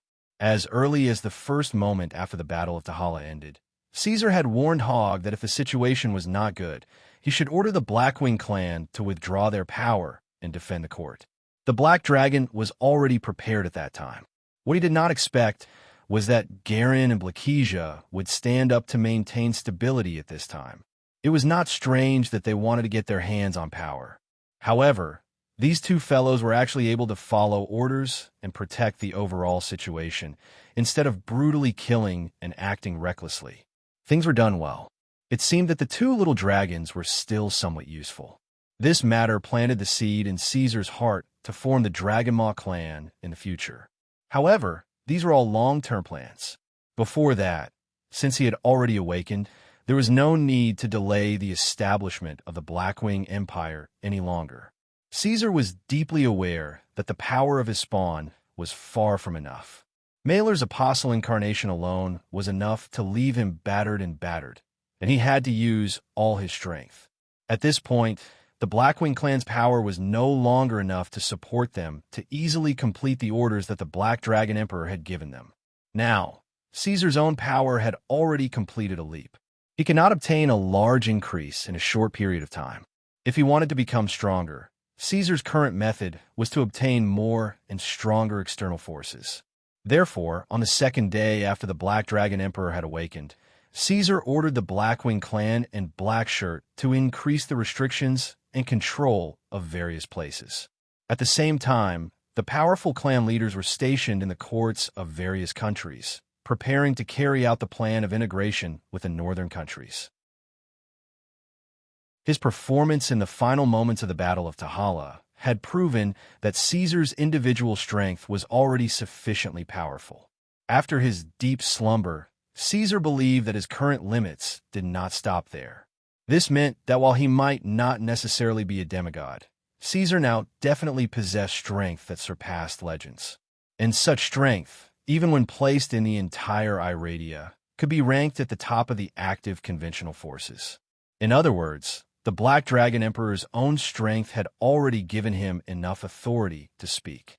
He did not have to worry about the possible effects of establishing the Blackwing Empire or facing the crusade of other countries led by humans. The Black Dragon intended to complete this matter with lightning speed, but some things just did not seem to want him to do as he wished. Not long after the order to integrate the northern countries was issued, and while Caesar was still sorting out his thoughts, trouble had already arrived. Caesar saw the thing that he did not want to see the most of until now. Inside the Blackwing Imperial Court, pure domain power appeared in front of him and then completely materialized. Crimson-red scorching flames, leaping bright electric arcs, poisonous emerald mist, black turbid water, and howling ice and snowstorms filled the entire Imperial Court. The power that appeared out of nowhere grew rapidly at a speed visible to the naked eye, and then completed a new arrangement. The flames were in the center, and on the left and right were electric arcs, black water, thick fog, and cold wind. Caesar's expression changed, and he carefully stared at the endless cycle of entanglement and separation of the five-colored energy. Not only did he not retreat, but he also took a step forward without leaving a trace. The evil dragon mother, the five-headed dragon queen, Tiamat, descended before him for the third time. My child. This time, Tiamat's spiritual waves were not so benevolent.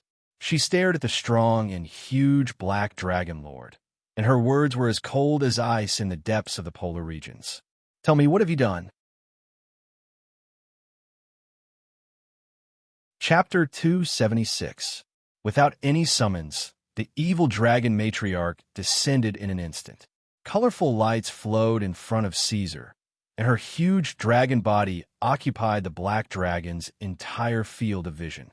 Those 10 vertical eyes filled with divinity were cold and frightening, and all of them were focused on the black dragon. Even if she was a god, there were many ways for her to obtain information. As the main god of all the evil dragons in the endless world, Tiamat had too many things to pay attention to every day. Her attention was not only limited to Eladia, a mutated dragon.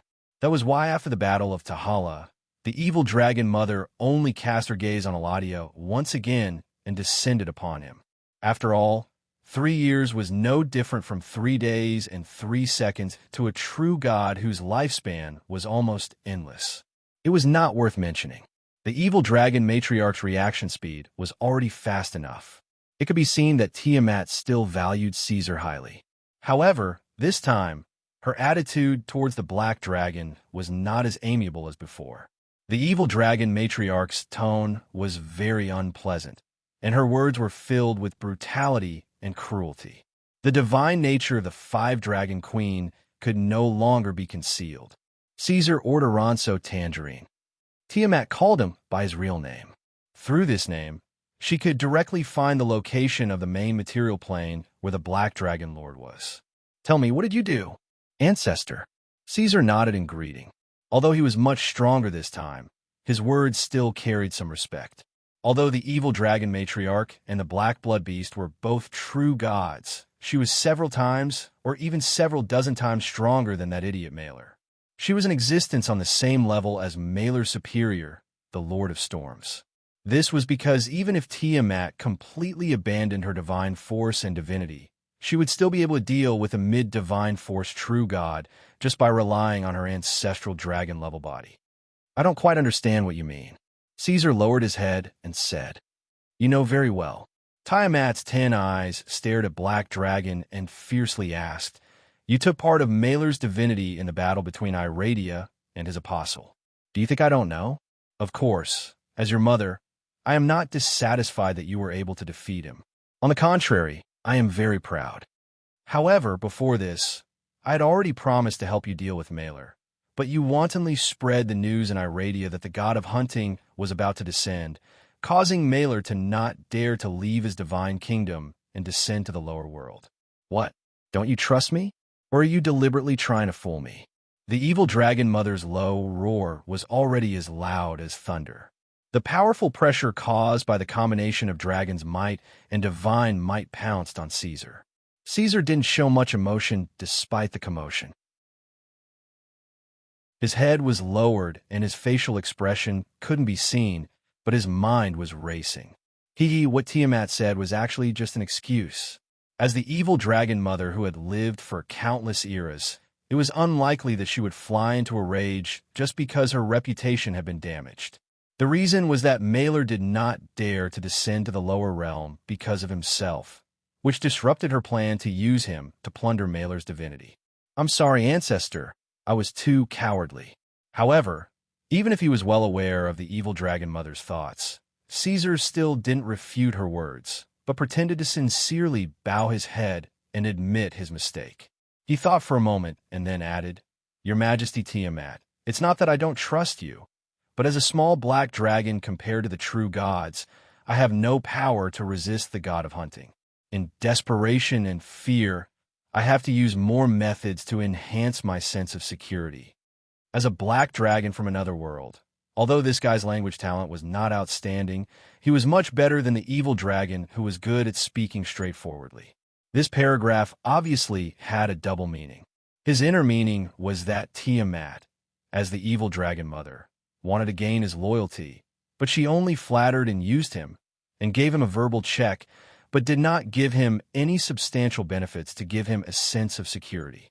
Although Tiamat was a chaotic and evil god, she was not an idiot who had her head in a mess, so she just paused and immediately understood the meaning of Caesar's words. To the black dragon's surprise, after perceiving the dissatisfaction in Caesar's words, the evil dragon mother did not get angry again, but instead laughed loudly. The vigorous laughter made the entire palace tremble faintly, and the projection of her true body was slightly distorted. "Not bad. You are indeed a clever child." Tiamat, who was still furious a second ago, had a doting look on her face in the next moment, and she laughed as if she had schizophrenia and said, "As an evil dragon, deceiving the ancestors, avoiding punishment, and taking the opportunity to ask for benefits is indeed a self-taught instinct. Evil dragons should be like this, since I created you. But only this once, don't play any tricks in front of me." With that, Tiamat's face became serious again, and she sneered and said, "Don't you want benefits? Fine, hand over the shard of divinity that you took from Mailer. You don't understand that thing, and you can't use it. Hand it to me, and I can give you a gift that you can't refuse." Seeing Caesar fall into a short silence, Tiamat thought that she had grasped his thoughts, and then added, "I know what the fearless dragon who chases after freedom is worried about.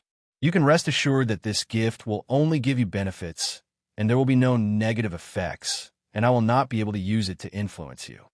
"What gift?" Caesar looked up and asked.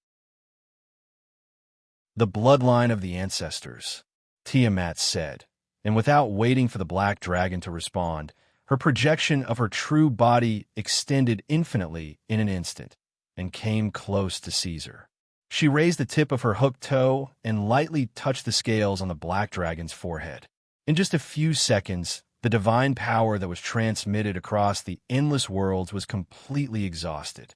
The psionic energy in Caesar's mind trembled, and he felt that he had built a subtle connection with the energy that was released due to the depletion of his divine power. An illusory yet real image was produced in the black dragon's pupils, and in his eyes, a river of time that spanned endless eras appeared and began to flow backward. Powerful and ferocious dragon shadows fluttered, and they flashed across Caesar's eyes. The first to appear was the modern black dragon of Iradia. Caesar felt an unusually strong connection, and the first to appear was his blood-related mother, the female black dragon whose real name was Nesartoria Tangerine. With a sharp and hard faceplate, winding and slender horns, a tyrannical expression, and dark scales, this was a pure-blooded black dragon in the standard sense, and not a hybrid like Caesar or Garen, who might be mixed with other bloodlines. However, this was not what Tiamat wanted to show Caesar when she passed through the world wall with her divine power, and Caesar was not interested in this either. There was nothing praiseworthy about the bloodline of the modern black dragon, so Nesartoria's shadow only appeared for a moment before disappearing, and the river of time was quickly pulled back like a tape. Soon, something that caught Caesar's interest appeared. Chapter 277. At this time, the black dragon reflected in Caesar's vision was no longer in the form of his mother. From the color of its scales, it could be seen that this fellow in the image was an ancient dragon, but its physique was more than 3 times the size of the current Iradia's normal ancient black dragon, and its physique and magic attainments were even more extraordinary. In Caesar's impression, the black dragon and the white dragon belonged to the small species of the Penishade dragons. Even ancient dragons and primordial dragons rarely had a huge form that exceeded 30 meters in size, but this fellow's body was already comparable to the red dragon of the same age. This was the previous black dragon? Before Caesar could think about it, time continued to pass, and the image in his eyes continued to change. The black dragon suddenly remembered that dragons could not actually be counted as native creatures of Iradia. Whether it was the black dragon, the white dragon, or the other Penishade dragons and metallic dragons, they were actually foreign species from the astral plane. When the Penishade dragons were just born, almost all of the evil dragons followed the evil dragon mother.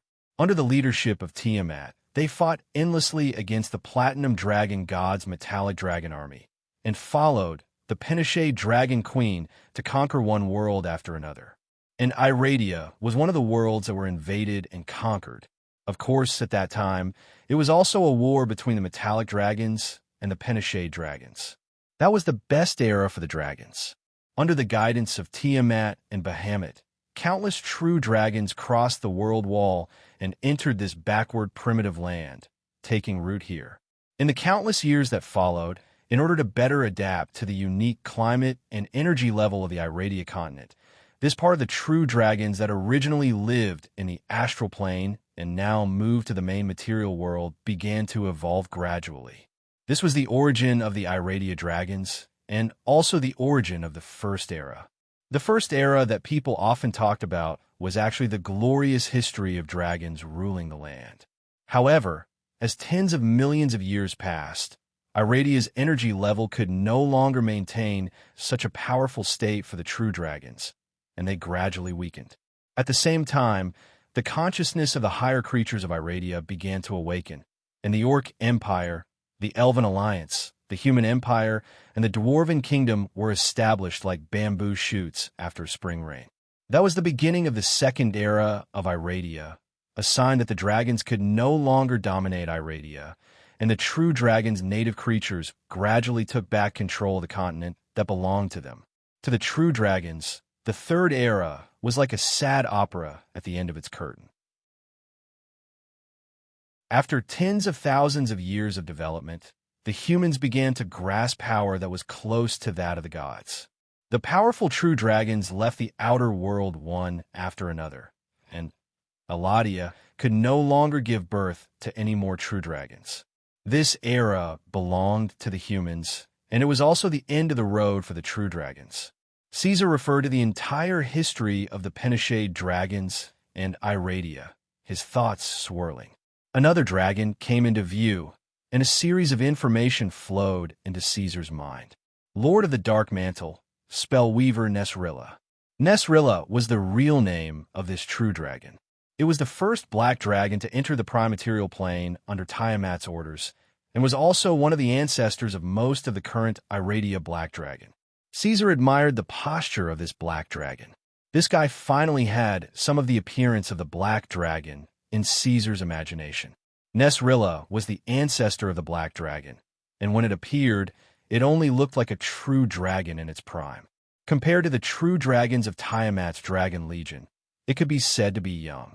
But relying on the power of its powerful bloodline, Nesrilla had already reached the legendary realm at this age, and the power it displayed was also far beyond the limits of a normal black dragon. Until now, Caesar felt that it was a little interesting. This was what a true dragon should look like. If true dragons were as weak as Iradia and were easily slaughtered by humans, then they probably wouldn't be qualified to be called dragons. Ever since Nesrilla appeared, one by one, the ancestor of the black dragon appeared in Caesar's line of sight. They were bigger in size, more intelligent, and more powerful. The structure of these ancestor of the black dragon was far from what the Iradia true dragons could compare to. They lived in the astral world, and most of them were direct descendants of Tiamat. Each of them was a powerful existence that had traversed the boundless realms and left a terrible reputation in various worlds. This was the real black dragon. They roamed the astral world, the prime material world, and the semi-material world. They roamed the astral world, stationed in hell, rooted in the abyss, spreading plague and death. Their huge bodies were much more exaggerated than the current era's largest gold dragon and red dragon. The birth of the ancestor of the black dragon could not be traced back. The earliest could be traced back to the formation of the boundless realms. The oldest dragon was not even much smaller than Tiamat herself. At that time, the dragons and titans were unique and were ranked as the most prominent creatures in the entire astral world other than the true gods. Legends were not worth mentioning to them. Every drop of blood and every scale of these ancestor of the black dragon was filled with unparalleled magical power. Finally, the image came to a stop, and Caesar saw a familiar existence that he expected. The reason why he was familiar was because this guy was an existence that was engraved in the basic knowledge of all the Pinochet dragons. This black dragon did not hide its true body. When it fully revealed itself, it could be thousands of meters long, like a moving black mountain range. It fed on the astral world whales, abominations, and titans.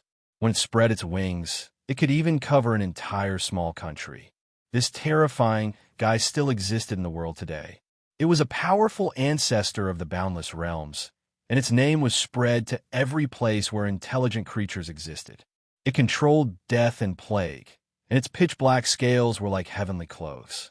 Its blood flowed with the power of God, and its strength was stronger than the average weak, true god. Katrin, one of the 5 direct descendants of the evil dragon mother. This guy did not have a title, but he was worthy of being called the king of the Black Wings. He was the starting point of all the black dragon in the boundless realms.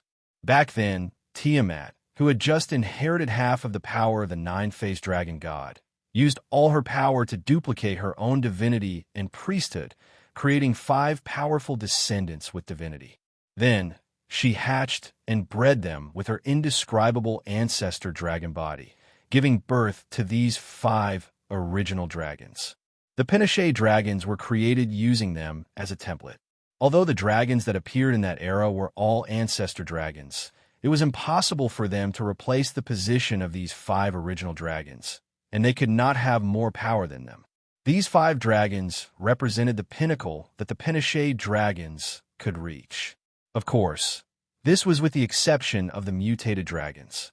After coming into contact with Tiamat, Caesar obtained more information and discovered a secret that shocked him greatly. Long before he was born, the mutated red dragon, known as the Lord of Hell, had once met the original ancestor of the red dragon in the astral plane and fought to the death. Only a big shot like Tiamat was qualified to see that battle, and the outcome of the battle was also strictly confidential. Caesar, who had yet to leave Iradia, naturally had no way of knowing. However, some results could be analyzed from these clues. Since then, the primordial colossal dragon and the true ancestor of the red dragons, Cadup, had completely vanished without a trace, his name unknown. On the other hand, the terrifying fellow known as Congudius was still active in the multiverse, a point that could be confirmed by Tiamat's undisguised rage when she mentioned the mutated dragons. Chapter 278. After the appearance of the ancestral true dragon Cottrell, the scene froze for a long time. Then, the image in Caesar's eyes gradually faded. This bloodline retracing spell constructed by divine power was coming to an end.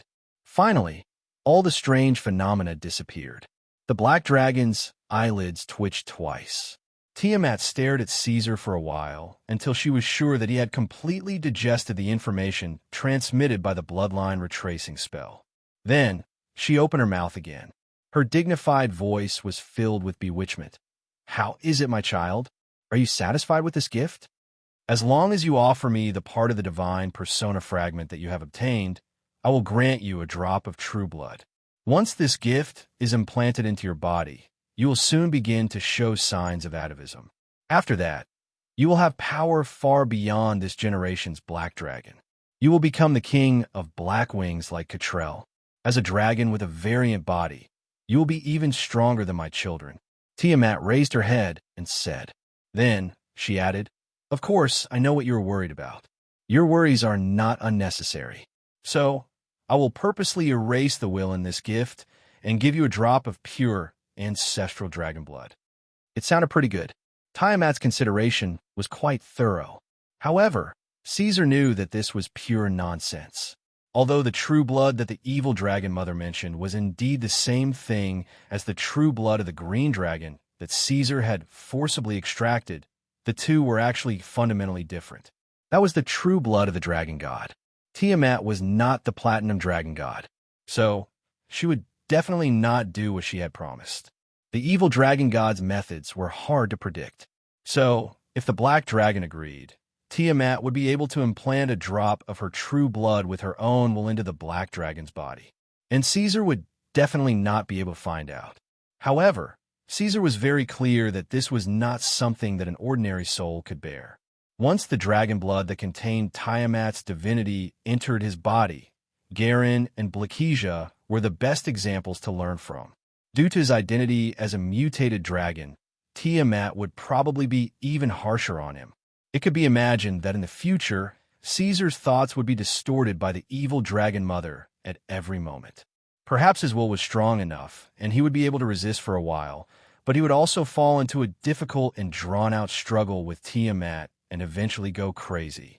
Under the influence of that situation, as the creator of the Penishade dragons, Tiamat could easily dig out what she wanted from Caesar and gradually erase some of the original personality of the black dragon. Just like how she treated Garen and Blakesia, she used subtle methods to make Caesar become what she wanted him to become. Caesar could not gamble his own fate on Tiamat's reputation and bottom line. That would be a situation where he would definitely lose. Even if he fell out with Tiamat, the black dragon could not accept such a gift. Caesar was just about to refuse, but the words that were about to come out of his mouth paused again, as if he had thought of something. "No matter what, you have my blood in you. As my son, do not disobey me, because you will not be able to bear the price of doing so." Seeing that Caesar did not reply, Tiamat's voice became serious, as if she was issuing an ultimatum. This was not an exaggeration, but the truth. Even mutated dragons with other souls would find it difficult to escape the control of the evil dragon mother. Freaks like Kuingu Jios and Mad Clamor were only the best among mutated dragons. They were special cases. They were a dazzling corner of the iceberg, and under the iceberg, there were piles of corpses that no one could see or know about. This is your last chance. If you miss it, you won't be able to do it again. Mutated black dragon, this drop of true blood can bring you great benefits. Its power is far from what your laughable armor and weak psionic energy can compare to. My child, You won't resist me." Tiamat's voice was already filled with threat. Following Caesar's rapid growth, she gradually realized that this black dragon was about to break free from her control. The evil dragon mother had descended this time with the intention of seizing Maelor's shards of divinity. Secondly, she wanted to use this opportunity to strengthen her control over this mutated dragon. "Thank you, great ancestor." Finally, the strong, ferocious black dragon whose entire body was covered in armored scales and terrifying muscles lowered his head. His words were respectful as his thick and short neck bent, as if prostrating himself at the feet of the evil dragon mother. Caesar said, "I am willing to follow in your footsteps and offer my loyalty to you. I will become your reliable arm and sharp guillotine. If you need it, I will offer the divine spark of the god of the hunt to you. But what? Please forgive my cowardice, ancestor." Caesar looked hesitant. After a pause, he seemed to gather his courage and said, "As everyone knows, we are evil dragons, and you are the common mother of all evil dragons in the endless realms." What Caesar said sounded ridiculous, but the wisdom of the evil dragon mother was far from what an ordinary evil dragon could compare to. That was why she understood the deeper meaning of Caesar's words the moment he said it. What a naughty and impolite child, greedy and rude, cunning and conceited. You don't want to show weakness and suffer losses at all. I even suspect that you are a genuine black dragon." Tiamat roared at the sky and chuckled. "Very good, I am very satisfied. I like smart children like you, so I don't mind letting you taste some benefits in advance." Amidst the evil dragon mother's roar, the Blackwing Palace rumbled. Tiamat had refined a drop of true dragon blood full of divinity and power from her body and teleported it across the astral barrier. Although the black dragon did not say it explicitly, the subtext of his words was obviously that he wanted to ask for benefits first before offering Maelor's divine spark. Tiamat wasn't afraid that Caesar would be able to escape her grasp after absorbing the god's blood. Thus, after learning of his request, the evil dragon mother didn't hesitate for a moment and directly extracted the true blood from her body and transmitted it over. In that instant, Caesar acutely noticed that Tiamat's aura was slightly weaker than before. Although this change was not obvious, and Tiamat herself did not have any special reaction, Caesar, who had been on high alert all this time, caught this detail. Clearly, refining true dragon blood was not an easy task, even for a dragon god. Tiamat raised her right limb and used her sharp, shining claw to lightly wipe out the colorful and powerful will of the true dragon blood. She then pushed it in front of Caesar. "Come, my child, accept this gift that you cannot refuse." At this crucial moment, the black dragon still showed a moment of hesitation. There was danger in front of him, and he did not have full confidence. But in the end, Caesar thought about it and made up his mind.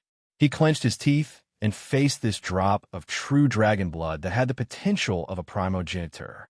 As one of the Pinochet dragons, Tiamat's blood flowed in Caesar's body, so his body did not have a strong reaction to this. At the same time, with the black dragon's subjective consent, this drop of divine blood that had been stripped of its will and was sparkling and translucent was able to fuse with the black dragon's heart without any hindrance. Immediately, endless potential surged into Caesar's body.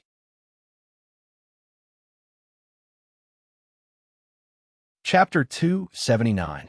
Caesar could feel that the drop of blood was still there, and could even observe its appearance through his psionic abilities and the control unit's perception. However, he could no longer lock onto its exact location, and could only feel an endless stream of rich potential pouring into his body and filling it. Potential and power were not of the same nature. Potential was a concept that was difficult to describe in detail, but it did exist. The potential of a dragon determined the growth rate and the upper limit of a true dragon. The true blood that Tiamat had bestowed upon him was of the level of a dragon god. If it were any other time, Caesar would have accepted such a great gift immediately and been overjoyed. However, it was different now. The owner of the true blood was the evil dragon mother, and the black dragon could not help but maintain a high level of vigilance. not relaxing as he stared at the changes in his body. You will become the darling of fate and the projection of my great power. Seeing that the true blood had successfully fused, Tiamat laughed loudly. You will be the most powerful black dragon after Katrin, the ruler of the black wings that shrouds the stars. I can foresee that not long after, billions of black dragons will worship you as their king. My most beloved child, you will inherit my power and shake the entire multiverse. The lamentable world will crumble beneath your feet. The lowly bloodline of Bahamut will tremble before you, and all things will be reduced to ashes under the shadow of your wings. That was the truth. Tiamat's ambition was great. Although the evil dragon mother had killed countless mutated dragons over countless years, the number of mutated dragons that had submitted to her was extremely few, and the black dragon before her just so happened to be the one with the greatest potential. She wanted to set an example, and indeed wanted to mold Caesar into a terrifying black dragon that would shake the astral plane, and thus spread her name across the endless worlds, attracting other mutated true dragons to imitate her. I will do it. The evil dragon mother's statement was imposing and painted a good vision for him. Caesar agreed, but not under your command, he added inwardly. All right, my child. As if she had achieved her goal, Tiamat's tone became exceptionally gentle, like a mother's whisper. I have given you what you want. For you now, it is far more valuable than that boring divine fragment. Now, give Mailer's divine fragment to your mother. Sorry, ancestor. Caesar raised his head and looked at Tiamat's vertical eyes. I'm happy to complete the exchange with you, but I'm afraid I can't fulfill your request this time because the divinity of the god of the hunt is no longer under my control. It has disappeared. What did you say? Tiamat's body, which was about to fade away, suddenly stopped and increased the transmission of divine power. She lowered her head and glanced at Caesar's body with her 10 eyes. She squeezed the words out of her fangs. How dare you play such a boring joke on your mother? This is not a joke, Your Majesty Tiamat. Caesar felt his body one last time. After confirming that there was nothing wrong, he stood up straight again and looked straight into the eyes of the evil dragon mother. For the first time, his words became so cold and inhuman. You can use your power to search. There is no divine fragment in my body. The god of the hunt has taken it back. You? Tiamat heard this and was about to roar at the dark dragon, but the next thing that happened caused her expression to change drastically. At this moment, she suddenly realized that the hidden will and the true blood that she had implanted in the black dragon's body had disappeared. Even her perception of the true blood was completely cut off. What did you do? Tiamat's face was full of shock and disbelief. Her majestic demeanor was gone. She waved her 5 dragon heads wildly and roared angrily. Something that she found hard to comprehend happened. Her drop of true blood, which contained a great divine power and an evil will, actually disappeared right before her eyes. Seeing her expression and attitude, Caesar finally felt relieved. The relationship with Tiamat was getting more and more tense. The evil dragon mother was pressuring him step by step. In this situation, he could either show weakness and become the Dragon Queen's apostle slave or shed all pretense of cordiality with the evil dragon mother. There was no third choice in front of Caesar. For the black dragon, who had a soul from another world, becoming a slave was a result that Caesar could not accept. He could only choose the latter and go against the 5-headed Dragon Queen. In the meantime, in order to accumulate more capital to fight against Tiamat in the future, he could not help but take the risk and set up a trap for Tiamat. After careful consideration, Caesar was about to refuse the evil dragon mother's request to exchange the divine fragment for the true blood. However, just as he was about to shed all pretense of cordiality, Caesar suddenly thought of Mailer's divine fragment. No matter how weak the god of the hunt was, he was still a true god. Although his strength was far from that of Tiamat, who was comparable to a great divine power, they were still at the same level. Therefore, in Mailer's divine fragment, there was also the divine power and will of the god of the hunt. However, after the fragment of the divine fragment entered Caesar's body, it was swallowed and absorbed by the black dragon's energy core without any resistance. After the test of time, the divine fragment's will of the god of the hunt had not appeared again to affect the black dragon. This gave Caesar the confidence to take this step and take the initiative to accept the true blood of the dragon queen, which was close to its nature. If the fission furnace could devour it, the threat it brought would be resolved. It could also bring an immeasurable increase in the black dragon's potential. Even if it failed, Caesar, who had undergone psionic training, could hold on for a short period of time to buy some buffer time and find other ways to crack it. After the appearance of the evil dragon mother, Caesar knew the subsequent development and ending of the matter clearly. There was no other choice between the two of them except to break up. In fact, as the black dragon, who had ascended to the legendary realm, Caesar was not too flustered about the matter of becoming enemies with Tiamat. He had also considered many of the consequences. So in the end, he was still prepared to take the risk and take some benefits from Tiamat. This was a wonderful wishful thinking. Logically speaking, it should have been impossible to succeed. No one could devour the true blood of the evil dragon mother under her nose and erase the influence of her consciousness. This was not in line with the inherent understanding of intelligent life. Even as a true god, it was difficult to understand. But this did not stop Tiamat from flying into a rage. Her originally illusory projection quickly became clear. Caesar could sense that the evil dragon mother had forcibly penetrated the boundary barrier and squeezed a part of her power into this space. Caesar became vigilant. He knew that Tiamat had been completely enraged, but this just made the black dragon feel relieved. Tiamat's rage, on the other hand, meant that her plan had failed. She could not rely on the true blood to affect him.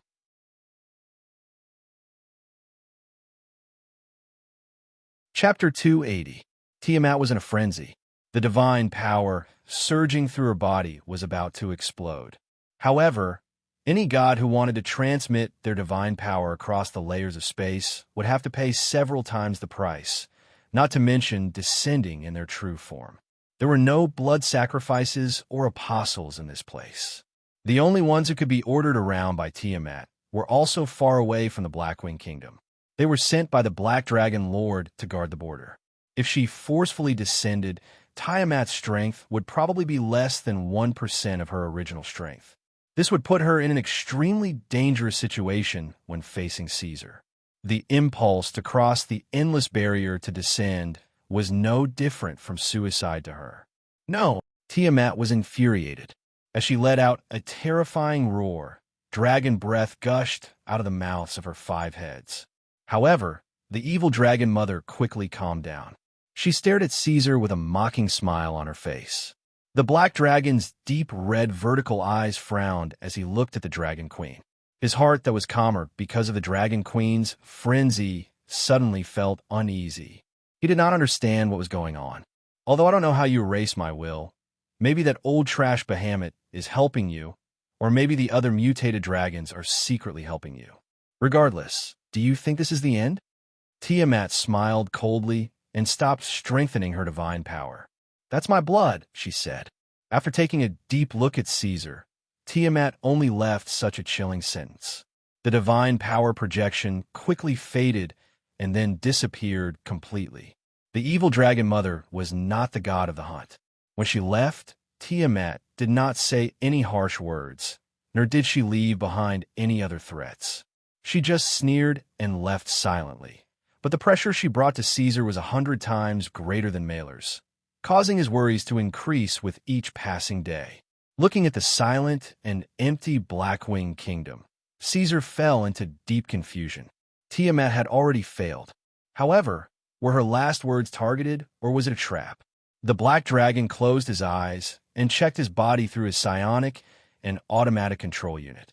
He found that the drop of crystal-clear dragon blood that was filled with Tiamat's divine power had completely disappeared.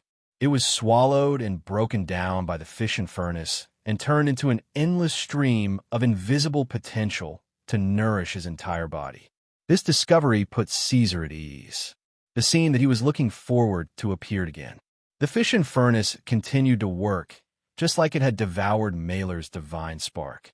Not only did it solve his worries, it also laid the foundation for Black Dragon to surpass his own ceiling in the future. After repeatedly checking and confirming that there were no problems, Caesar put the matter aside for the time being despite his doubts. He knew what he should do now.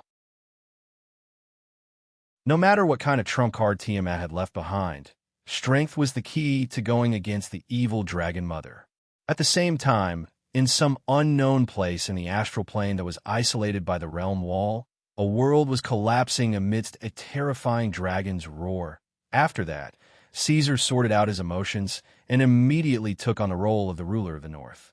Under his command, Blackwing's lair, which had been quiet for a long time, began to operate again.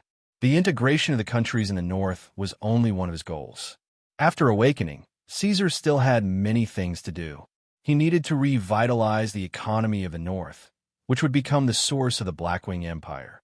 The assembly line factories that had been temporarily suspended due to the Tahala War were put on the agenda again. After preparing a large amount of production materials and recruiting enough manpower, the factories in the North, which had been living in the blueprints, finally began to operate. In fact, although integrating the countries and economic development were indeed urgent matters, they were not the most important to Caesar now. He only needed to tell Hogg about these two matters, and the Knoll leader and his subordinates would naturally take care of it. The Black Dragon Lord believed that the Knoll leader had the ability to solve this problem. After handing it over to Hogg, Caesar shifted his gaze. His true focus was still on the evil Dragon Mother. He had to think of a way to get rid of the hidden danger that Tiamat had left for him. His own body was one aspect. Other than that, Garen and Blakesia also had problems to solve. Indeed, although their performance during the Black Dragon slumber was commendable, taking charge of their own affairs and showing that they had the ability to become Caesar's right-hand man, one should not forget that this result was caused by Tiamat. Garen Nephidisius and Irene Blakesia were devout followers of the evil Dragon Mother. To Caesar, they were equivalent to two ticking time bombs. In the situation where the Black Dragon and the Dragon Queen had fallen out, who knew what they would do under Tiamat's orders? Therefore, he had to think of a way to control these two little dragons, or completely chase these two fellows out of the Blackwing Empire. The current Caesar was no longer willing to do this, but for the sake of safety, he had no other choice. He was prepared to first try to control the two little dragons and remove the influence that Tiamat had left behind.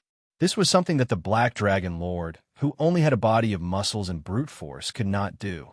However, the spellcaster team that the royal court kept was not just a vase. These fellows that relied on the Demolic Rhine subordinates were not just war weapons. More often than not, Caesar hoped that these fellows could become research personnel, helping him to solve some problems that could not be solved by strength alone. This sounded simple, but in reality, the difficulty of carrying it out was unfathomably high.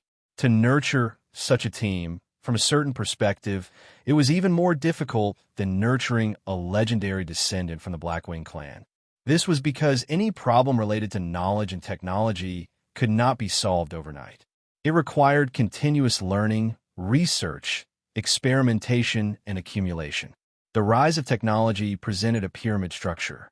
If the building at the bottom was not completed, it would be impossible to touch the crown at the top. Fortunately, at the beginning of ruling the northern lands, Caesar had already recruited spellcasters on a large scale in the northern lands. At the same time, he had also conveyed his will through Ryan, intending to raise this team and let them lean towards the direction of research. However, it was still not that simple. The formation of a research team required financial support and a long period of accumulation of experience. Under the situation where the northern lands were lacking in resources, this starting point was slow and difficult. It was far below the development level of the empire that Caesar understood. After completing the basic layout and waiting for the northern lands economy to gradually prosper, the Black Dragon Emperor would still have to continuously absorb new blood to complete the development and innovation. This was a complicated and long process. However, no matter what, this beginning had to be made. Of course, Caesar was more willing to solve his own problems first. However, This selfish fellow could not possibly hand himself over to a research team to explore and discover. Therefore, he could only use Garen and Blakesia as guinea pigs. After the spellcasters proved their abilities, the Black Dragon Emperor would then start to truly value this team. After that, Caesar still had to rely on them to build the Dragon Maw clan for himself. Go and call Garen and Blakesia back. Sitting on the throne, the Black Dragon said to the Dragonkin leader who was silently crawling.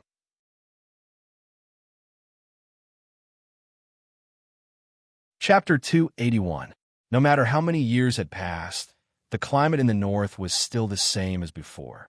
The vast and endless wilderness filled the air with fine particles that went straight to the throat and nose. The scorching sunlight constantly reminded others of the extreme heat of this place. Caesar stepped out of the Blackwing Palace. The air and scenery that he had not seen for a long time made him take a deep breath. As he grew older, this guy who had been modified gradually got rid of some of the Black Dragon's original nature. He was no longer fond of the wetland climate. Even in an arid environment, he still felt like a fish in water. Temperature, humidity, air, and the environment could no longer affect the Black Dragon Emperor. Of course, it was the same for some other powerful ancient black dragons. He looked at the sand dune peak in the distance and could see two black dots approaching quickly. Garen and Blakesia arrived quickly after receiving the order. They flapped their dragon wings and landed in front of him. Caesar, Ordorenso. The two black dragons folded their wings and greeted each other. In the Pinochet dragon's concept of blood relations, although there was the concept of brothers and sisters, it was rare to hear them address each other in such a manner. Even if they were brothers of the same blood, the evil dragons were used to referring to each other with a fragment of their real name. After receiving the revelation of the evil dragon mother's oracle, the two little dragons entered a period of rapid growth in advance. Although they were far from Caesar and looked like they were not much bigger than Little Bean, in fact, the size of these two fellows was already between a young dragon and an adult dragon. At the same time, the two little dragons with the surname Tangerine also showed special growth. Their bodies began to fill with muscles and became round and thick. They were different from the pure, orthodox black dragon. They were uglier than before. Caesar thought so. Seeing the two little dragons landing, the Black Dragon Emperor nodded gently to greet them. It was obvious that the two little dragons did not receive any instructions from Tiamat. Perhaps the Dragon Queen knew that they could not do anything by themselves, so she did not waste her time. After seeing the state of the two little dragons, Caesar did not want to be too ruthless. Although he could not eliminate the potential danger of Garen and Blakesia, at least he would not press them to the ground as soon as they met. I've already severed ties with Dragon Mother. When Caesar was in a dominant position, he would never speak in a convoluted manner that he hated so much. The Black Dragon Emperor, on the other hand, preferred to be straightforward. Seeing that the two of you have done well while I was asleep, I will give you the right to make your own choices. It was true that Caesar was a dark person.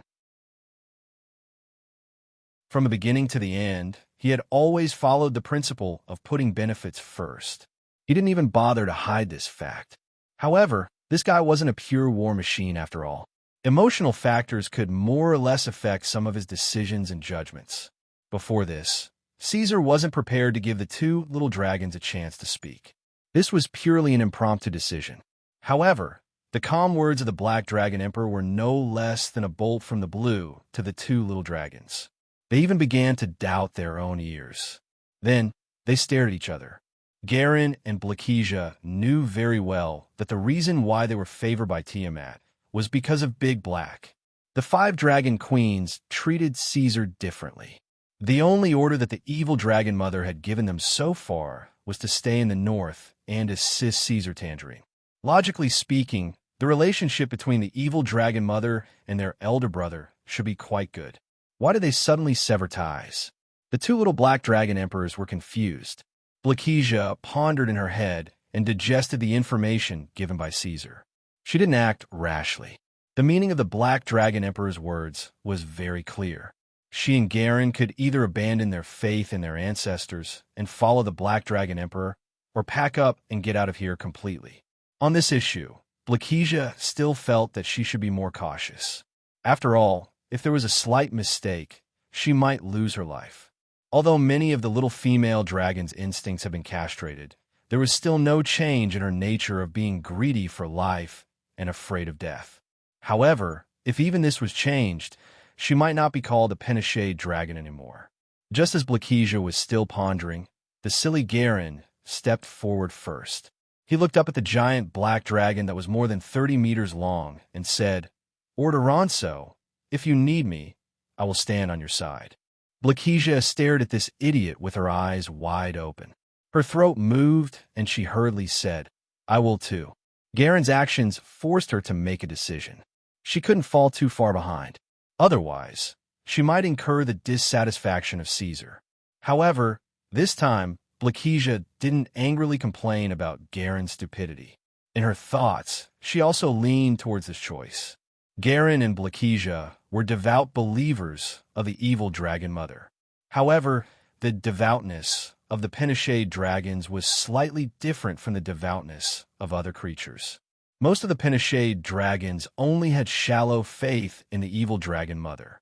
Those who were willing to pay 10 copper coins for the evil dragon mother were those who weren't willing to pay 1 copper coin to worship the evil dragon mother.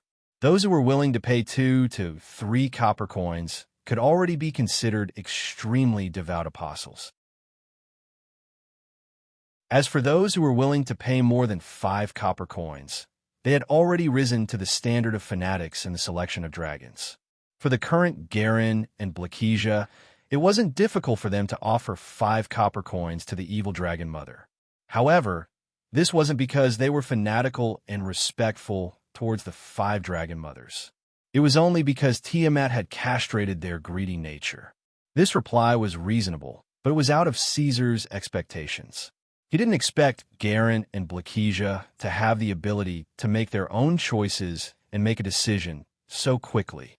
It seemed that other than castrating part of their nature, Tiamat's influence on the 2 black dragons was relatively weak.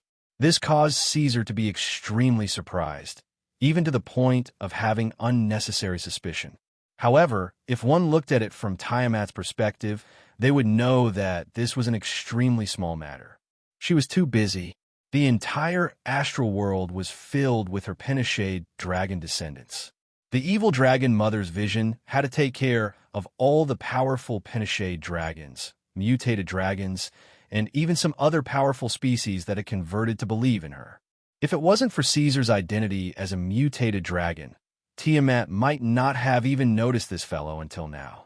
As such, the 2 weak little black dragons who were holed up in the main material plane with extremely dilapidated bloodlines would naturally not attract Tiamat's attention. The changes that happened to the 2 little black dragons were purely the result of the oracle that she had given to Garen and Blakesia the last time, and the influence of her latent will. Under such circumstances, it wasn't surprising that Garen and Blakesia would make such a choice. After all, the Black Dragon Lord was probably the most powerful black dragon in the continent and was right in front of them. Although the evil dragon mother had endless power, it was far away in the endless astral world, and its influence on the main material world was rather limited. Perhaps they would never be able to see the true body of Her Majesty Tiamat, even if they spent their entire lives. Garen and Blakesia gave their answers. After that, when Caesar suggested to eliminate the potential evil dragon mother's will in their bodies, Garen happily agreed to do the research. Although Blakesia looked unwilling, she had no choice but to follow behind Garen and was taken away by the spellcaster team led by Ren.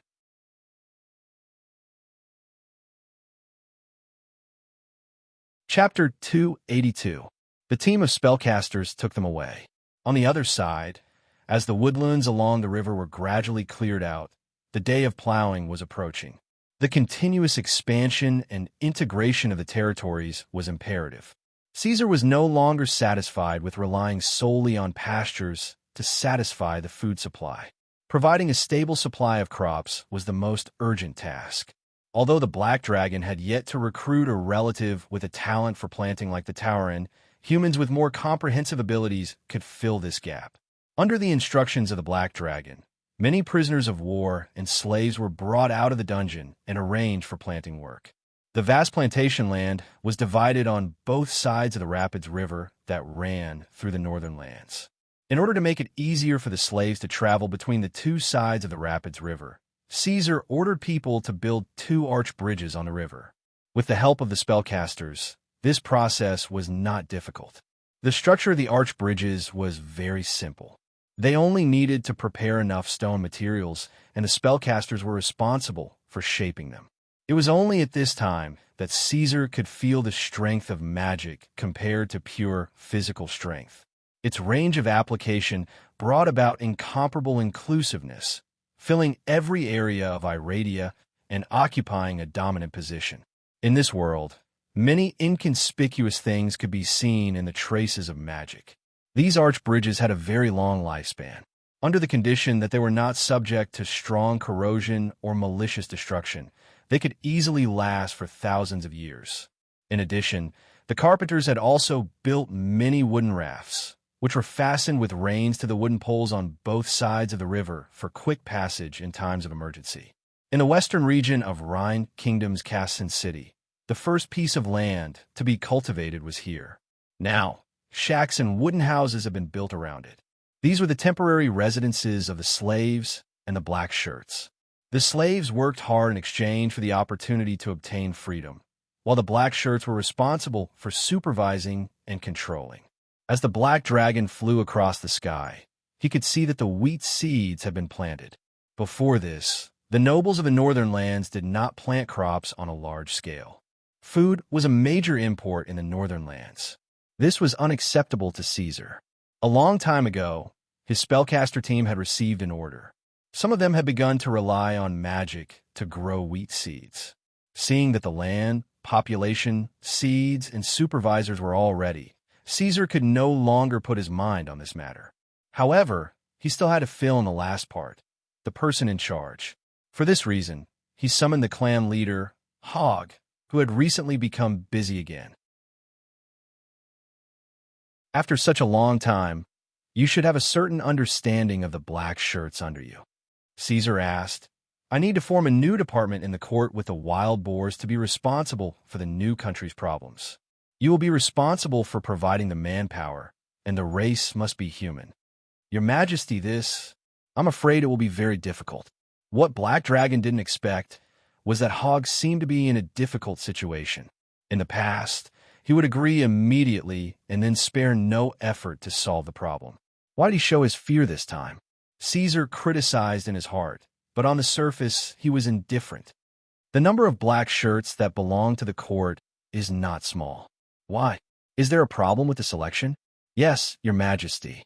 Hog said frankly, these humans are stupid and cruel.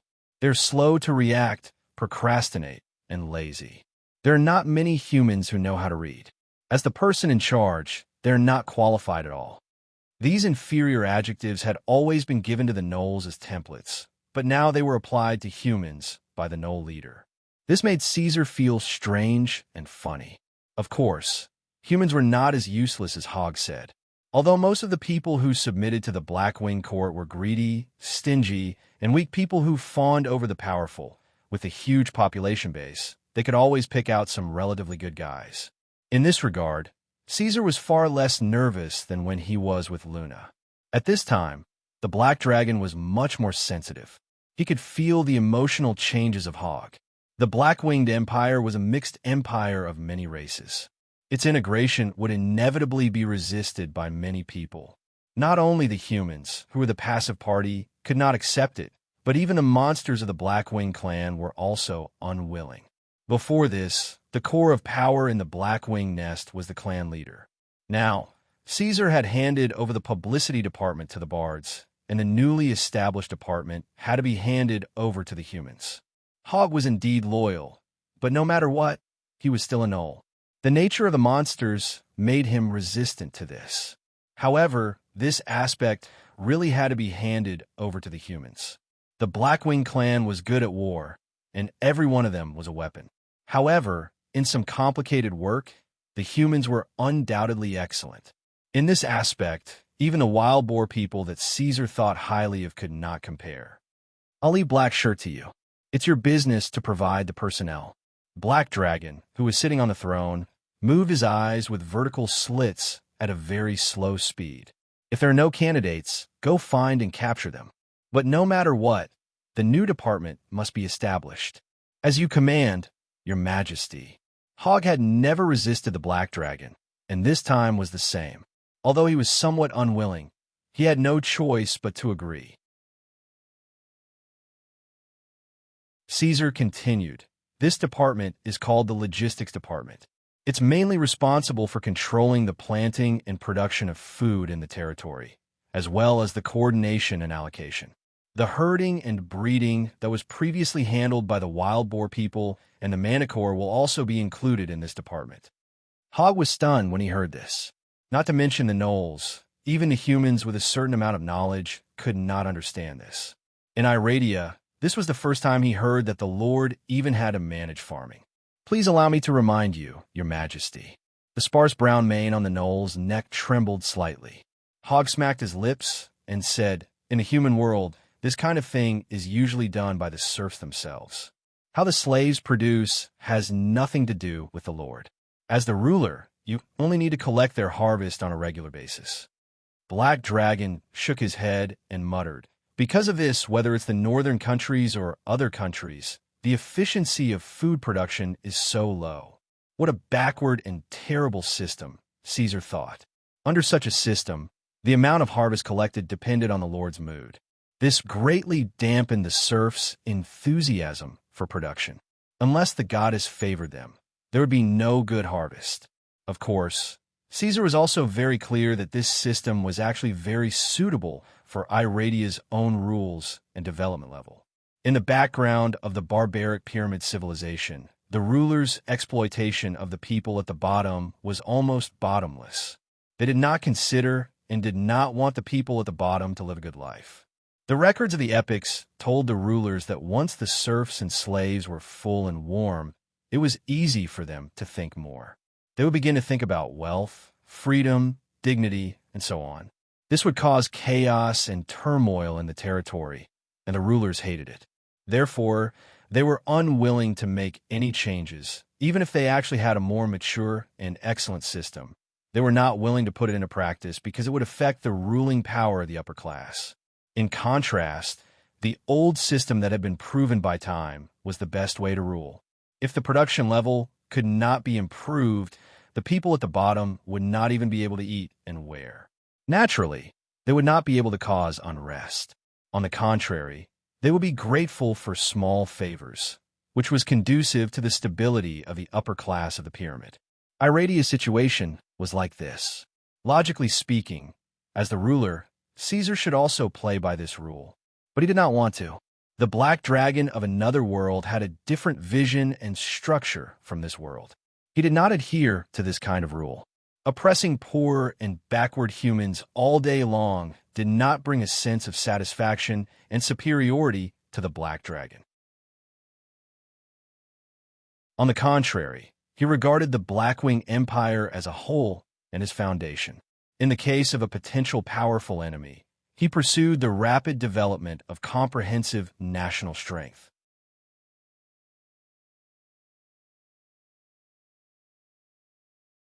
Chapter 283. Now, I'll talk about the composition of this department and the tasks you need to undertake. Remember it well. Although Caesar was not the orthodox Black Dragon, his ideas and methods of doing things could still be categorized as an evil dragon. Therefore, he did not care about the living conditions of the people under his rule. Apart from removing the mask of hypocrisy, whether it was the lives of the Blackwing people or the people of the northern lands, it was not particularly important to him. The reason why the Black Dragon Emperor wanted to do this was firstly to ensure the logistical supply of the future war machine of the Blackwing Empire, and secondly, to make up for a strong political system that knew the situation of the territory and the people like the back of his hand. Of course, in order to better protect his rule, the Black Dragon did not mind making the lives of the people of the northern lands better so that he could gain the wholehearted support of the people of the northern lands. Carefully check the black shirt people under your command and choose those who were born as serfs with good qualifications to join the logistics control department and work together with the leader of the pavel. At the same time, find a few literate scribes to be in charge of recording and statistics. These tasks should require a lot of manpower, but they must be qualified. Caesar said, what gave him a headache was that most of the people of the lower class in this world were illiterate, creating a huge hidden obstacle for him to implement his policies. In this way, he also had to consider whether there was a need for widespread education in the future. This was especially important because in the long-term education process, he could brainwash the people of the northern lands like the Grey Man Ma clan and the hostage nobles. The lifespan of humans was generally not long. Under the forceful implementation of the royal court, it should only take 100 years to fully complete the cleansing work. These could be discussed after the establishment of the Blackwing Empire.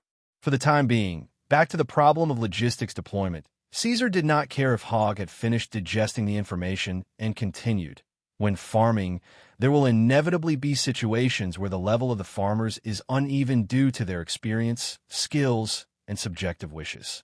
For example, the depth of the soil, the density of the sowing, the cycle of the crop will all be different. But it doesn't matter. I don't expect the planting to produce much food for the empire in the early stages, but this is an excellent opportunity for observation. Let the logistics department divide each group of serfs into independent areas, number them, and record every step of their farming. For example, the work I just mentioned needs to be recorded in detail. In truth, Caesar did not know much about planting crops, but that did not stop him from coming up with the best plan based on the way he thought in his previous life. The Black Dragon in the other world knew how to carry out experiments and how to explore and improve. Your Majesty, do you want a detailed record so that you can compare them in the future? Hogg had a brain that was far superior to that of ordinary jack-o'-lanterns, so he quickly figured out the crux of the matter. Caesar nodded in satisfaction. That's right. This is the reason why the logistics department was established. It's also the most important thing for them at this stage.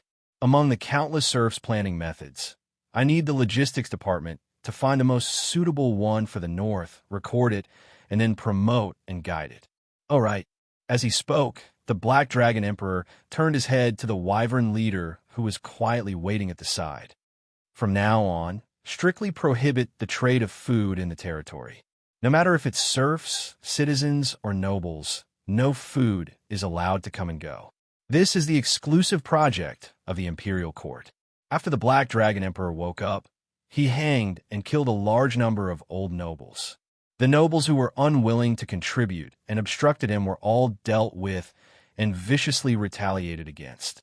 As for the remaining ones, Caesar did not need to use force anymore.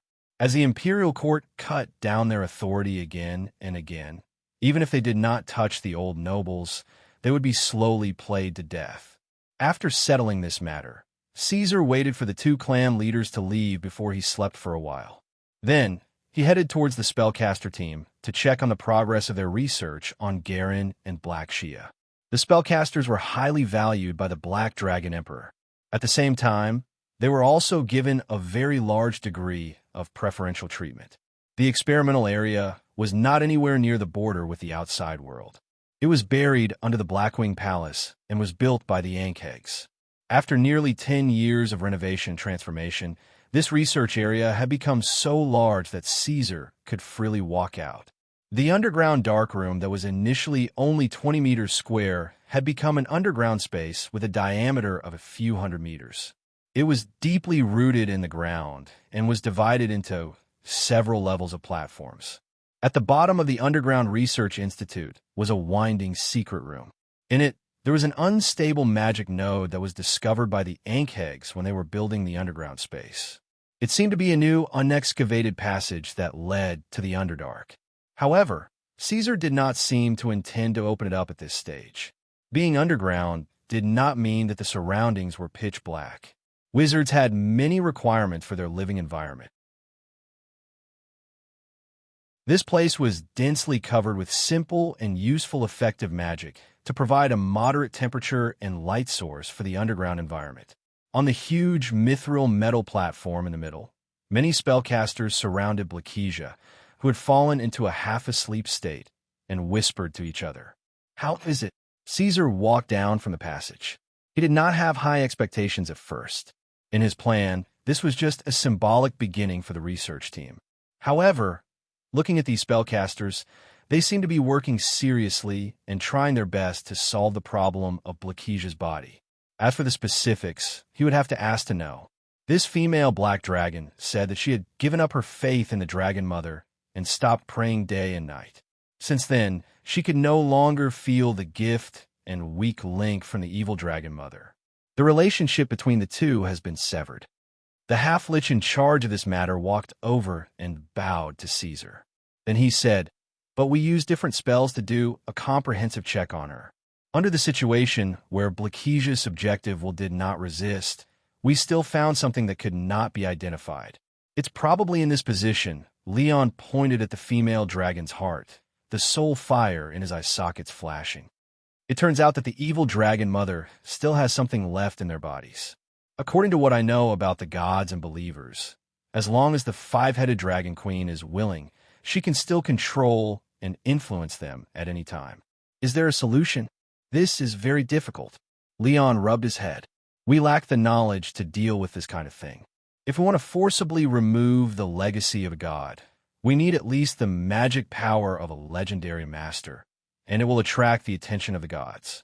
The 12-meter-long female dragon's body was flowing with elements that had already materialized. This was not her own power, but the spell effects of these spellcasters. Just discovering the problem of the hidden divinity had already consumed all of the spellcaster team's energy for this period of time. Further detailed operations would consume a lot of effort from these spellcasters.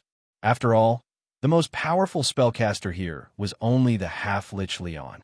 He did not even have a legendary, and the level of knowledge reserves was completely insufficient.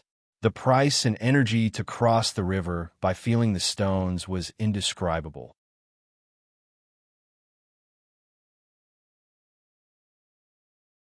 Chapter 284. She looked at the door of the palace with interest. This was a grand and magnificent door, extremely luxurious. It was not inferior to the imperial palace of the empire where the sun never sets.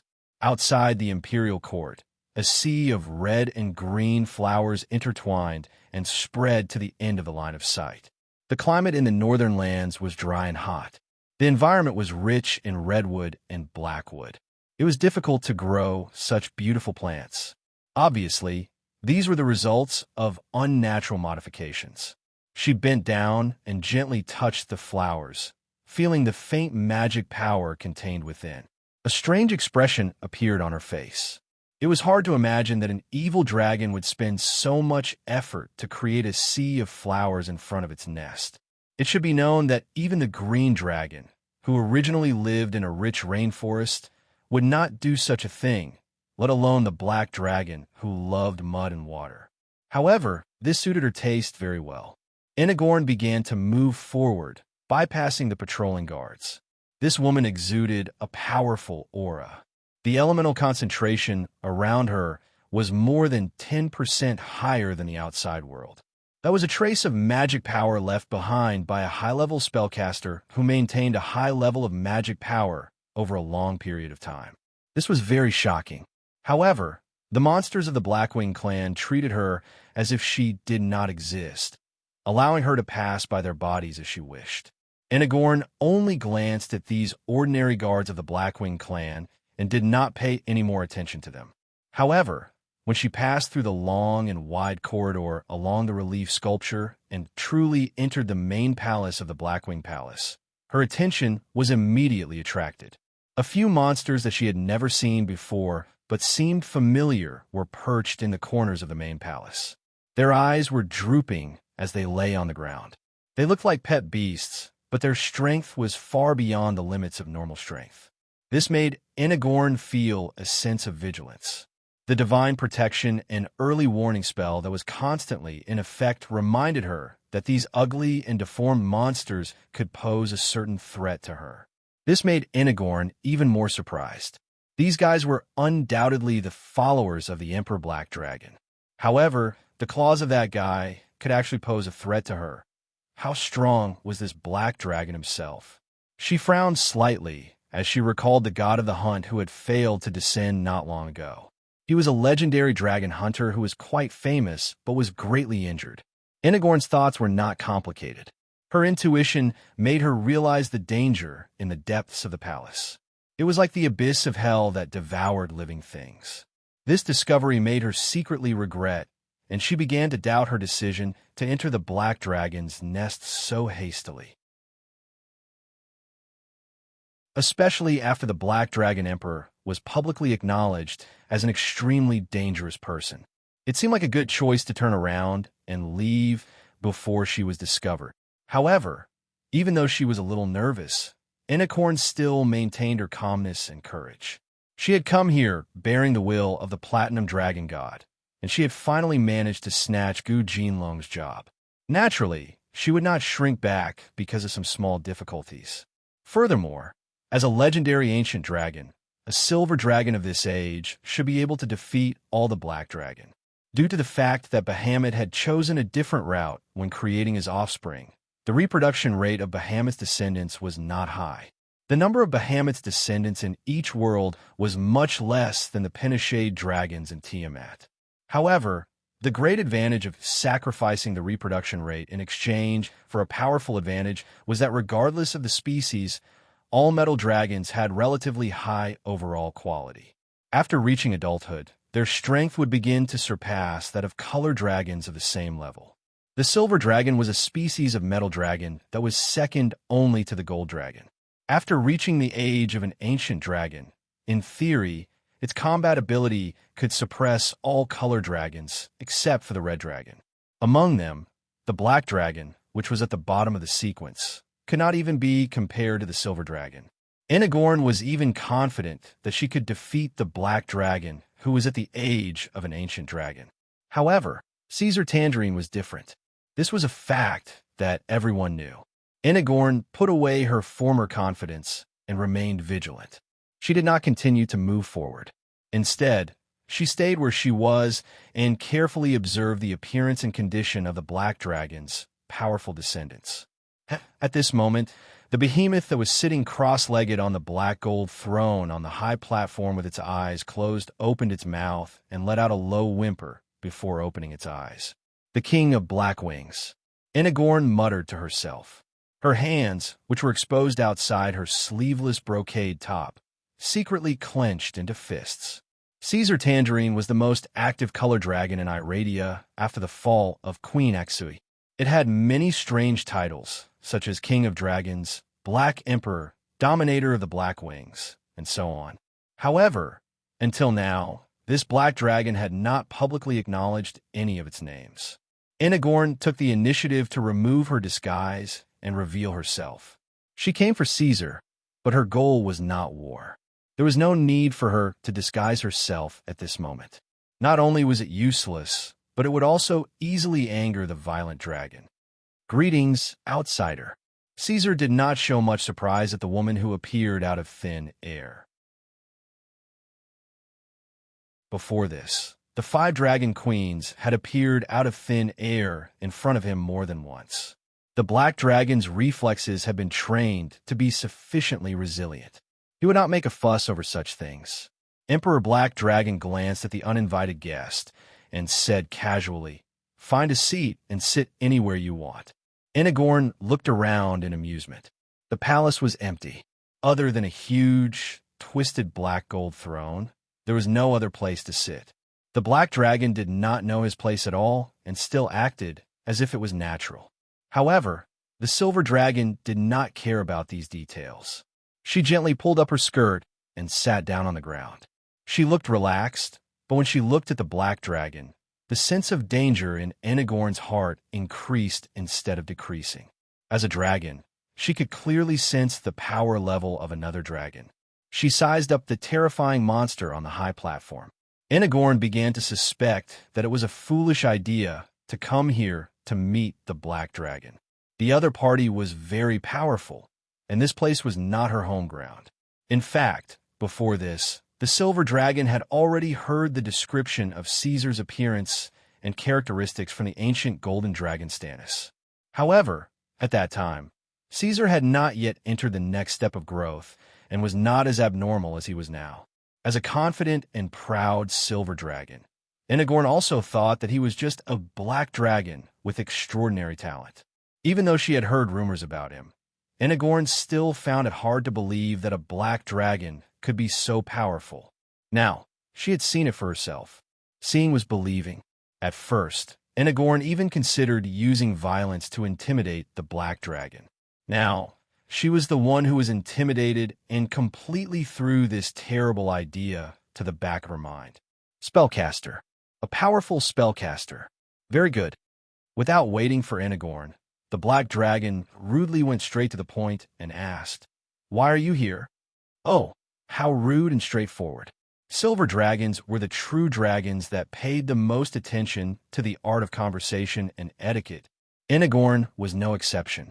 Therefore, when the black dragon asked this question, the woman's eyebrows immediately furrowed.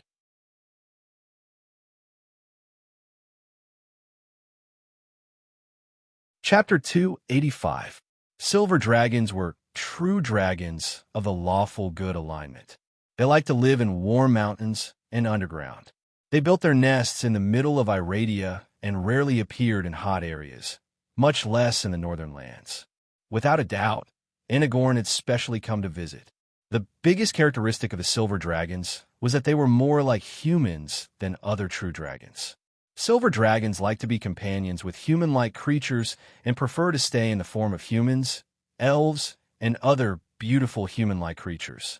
Silver dragons like to build their nests in the mountains near human settlements, but they probably spent more time in human towns than in their own nests.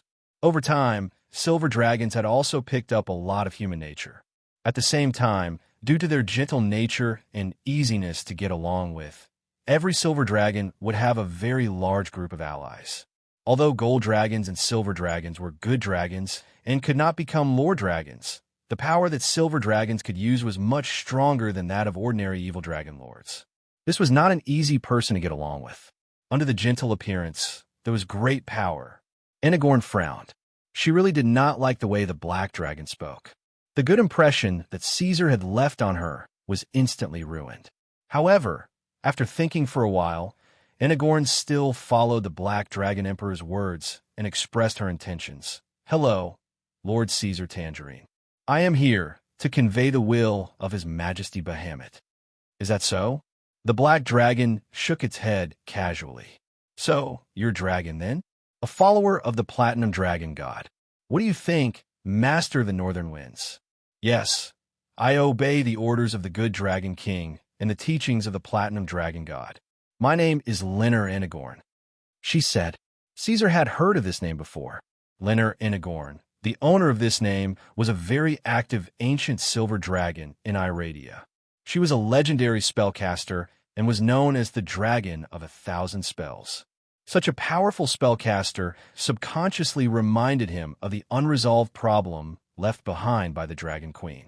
"Sir, I believe that Mr. Stannis has already interacted with you and should have a certain understanding of us."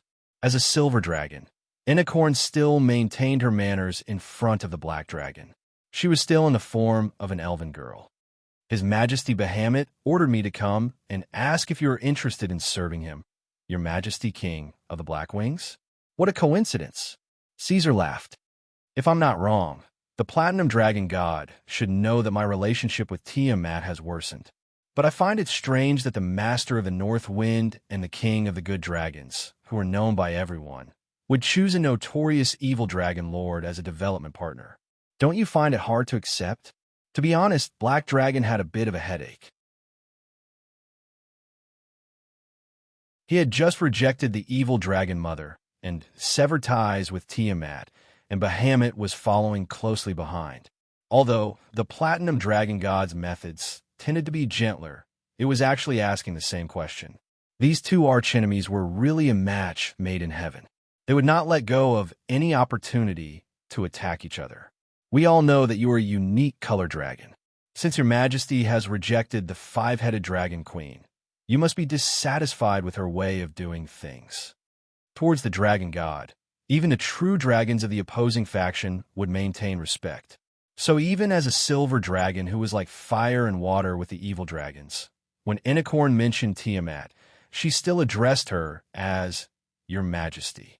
She continued, Actually, when His Majesty Io ruled the dragons, the true dragons did not have the distinction of color dragons and metal dragons. We were originally one family. However, in order to deal with the war, the evil dragon mother set a new natural restriction on the newly born dragons. The silver dragon was very patient, elegant, and quiet. At this time, she actually chatted with Caesar about history. The time when Bahamut and Tiamat became mortal enemies was not known.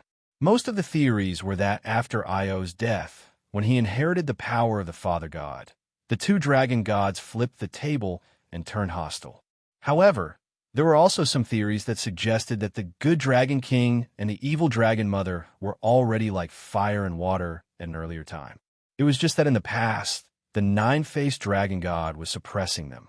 After Io's death, when his descendants fought for the inheritance of the Father God, all the conflicts completely erupted. That was an epic event that affected all true dragons and even the endless realms. The scale of this war that had spread to this day was far beyond anyone's imagination. Tiamat and Bahamut weren't the only ones who participated in it.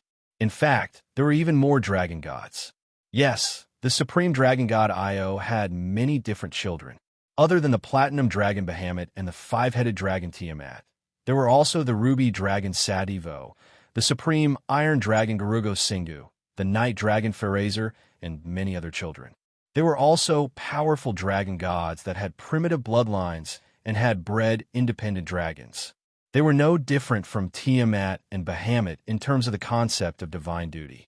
After the war broke out, in order to absorb more and more power, Tiamat took the lead and used an extremely ingenious scheme to sneak attack her brother, the supreme iron dragon Garugo Singu, and tricked him into leaving the divine kingdom alone.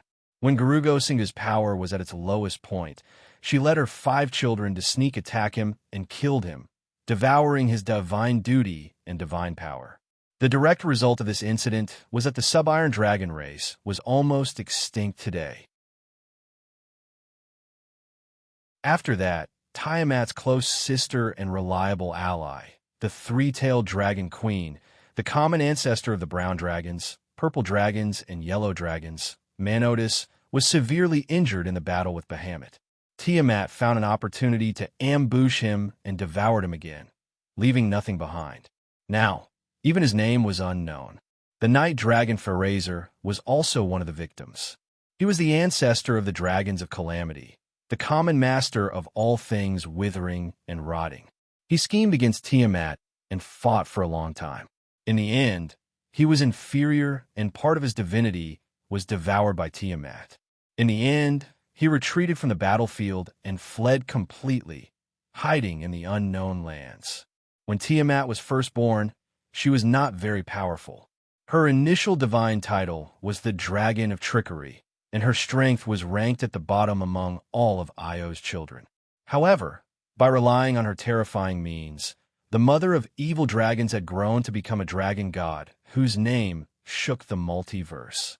She had been fighting with the most beloved son of the nine-faced dragon god Io to this day. His words were clear, gentle, and persuasive. His Majesty Bahamut's wish has always been to release the chromatic dragons from their evil nature and return them to their original state. Throughout history, many chromatic dragons have left Tiamat. There is nothing strange about this, even in the present Iradia. His Majesty Bahamut is here to help you, Your Excellency Caesar Tangerine. With a mother of evil dragon's temperament, she will not let you go easily in this situation. The Platinum Dragon God is willing to protect you at this time. If you choose to join us, His Majesty Bahamut and the entire metallic dragon race will be your backing, so that you will not fall into the predicament of being alone. This is a good choice, isn't it? The silver dragon, who looked like an elf girl, asked softly. It did sound good, but no one was a fool. Caesar knew very well that there was no such thing as a free lunch in this world. If he were to seek protection and join Bahamut's camp now, there would be plenty of opportunities for him to contribute in the future. Furthermore, Bahamut's treatment of the chromatic dragons who had changed their faith was not as good as what Inagorn had described. Marginalization was inevitable.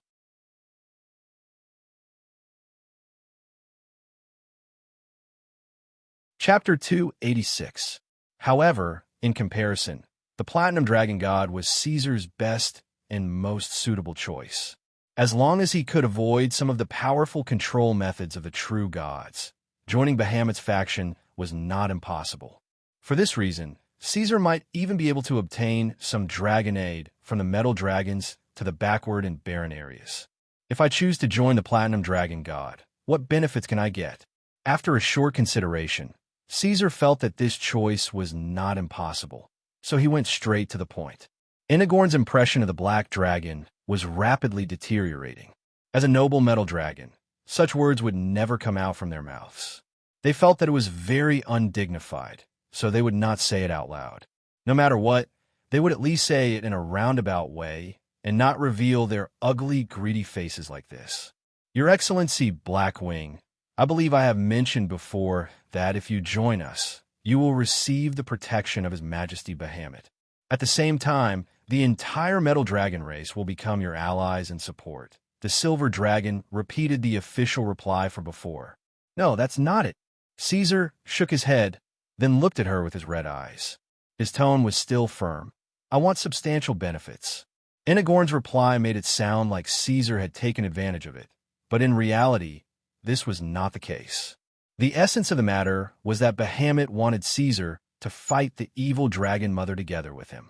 Once Caesar joined the Platinum Dragon God's faction, he would soon become the main force against the Penishade dragons.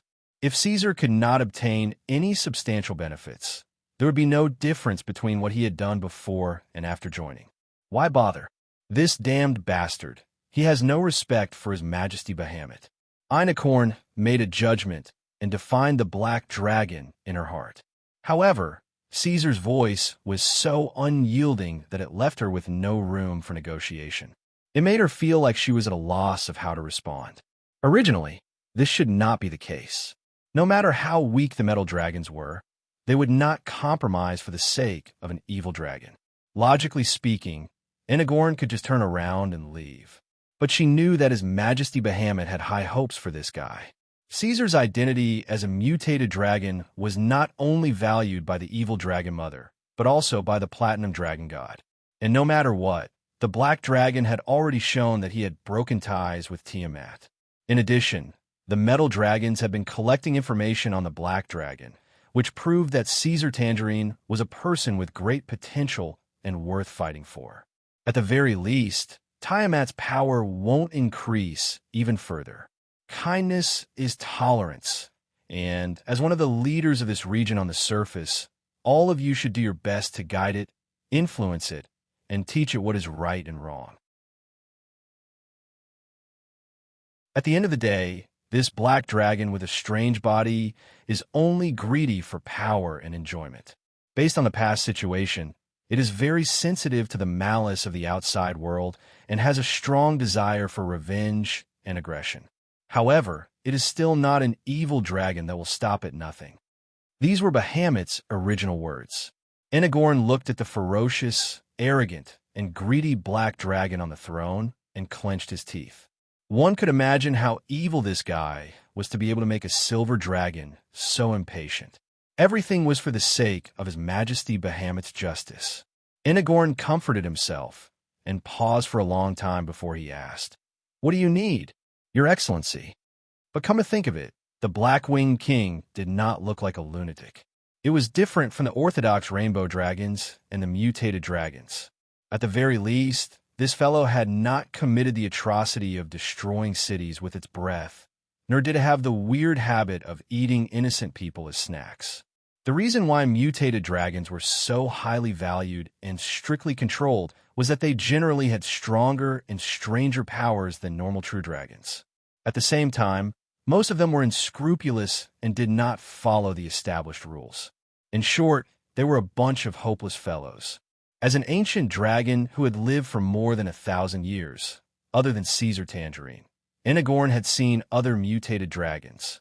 It was a strange black dragon with a pair of bony wings and 3 tails. That scene back then, TSK. She had only seen it once while following her elders. She did not want to see it a second time in her life. If compared to those freaks, this black dragon in front of her was indeed a decent fellow.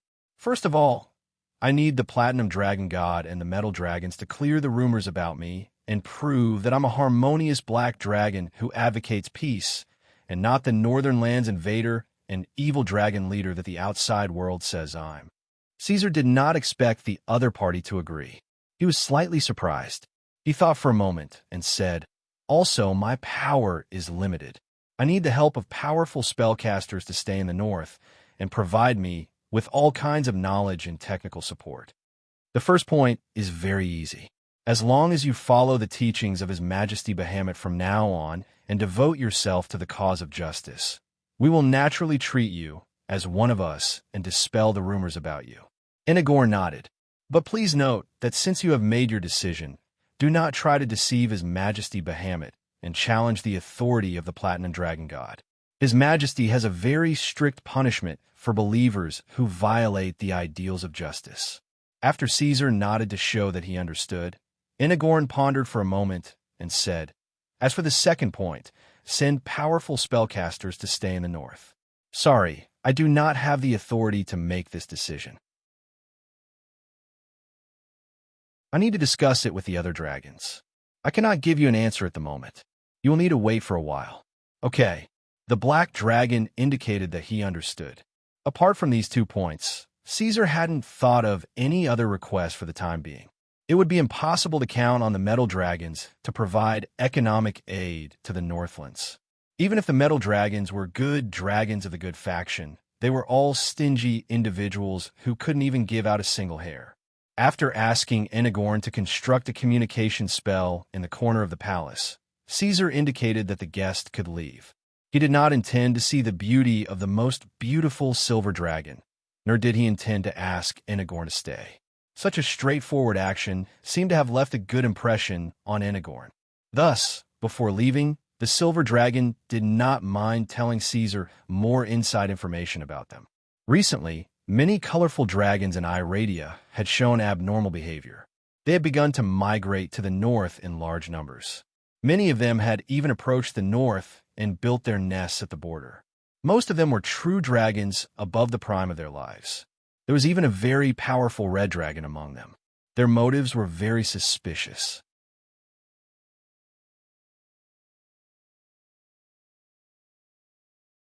Chapter 287. This wasn't good news for Caesar, but it was within his expectations and reason. The vengeful nature of all evil dragons originated from their ancestors, and this trait was vividly displayed on Tiamat. This powerful and narrow-minded evil god would definitely not let the traitors who had once deceived her have an easy time. After Silver Dragon and Enigorn left, Caesar immediately gave the order for the battle lizard men and gnolls to spread out and investigate the situation around the Tahala Desert and even further away. At night, the black dragon lay on the floor of the empty palace, gently wagging his tail. He began to think about how to solve the upcoming trouble and the future development strategy of the Blackwing Empire. The news that Enigorn had brought gave him a sense of crisis. Regardless of why the Penishade dragons had come, just the thought of half of the evil dragons in Iradia gathering in the north made the black dragon, Lord Scalp, tingle. Caesar, who was also a Penishade dragon, knew very well that the dragons summoned by Tiamat weren't just pure malevolent dragons. Basically, as long as a malevolent dragon crossed the threshold of adulthood, every malevolent dragon would have its own family, slaves, and army.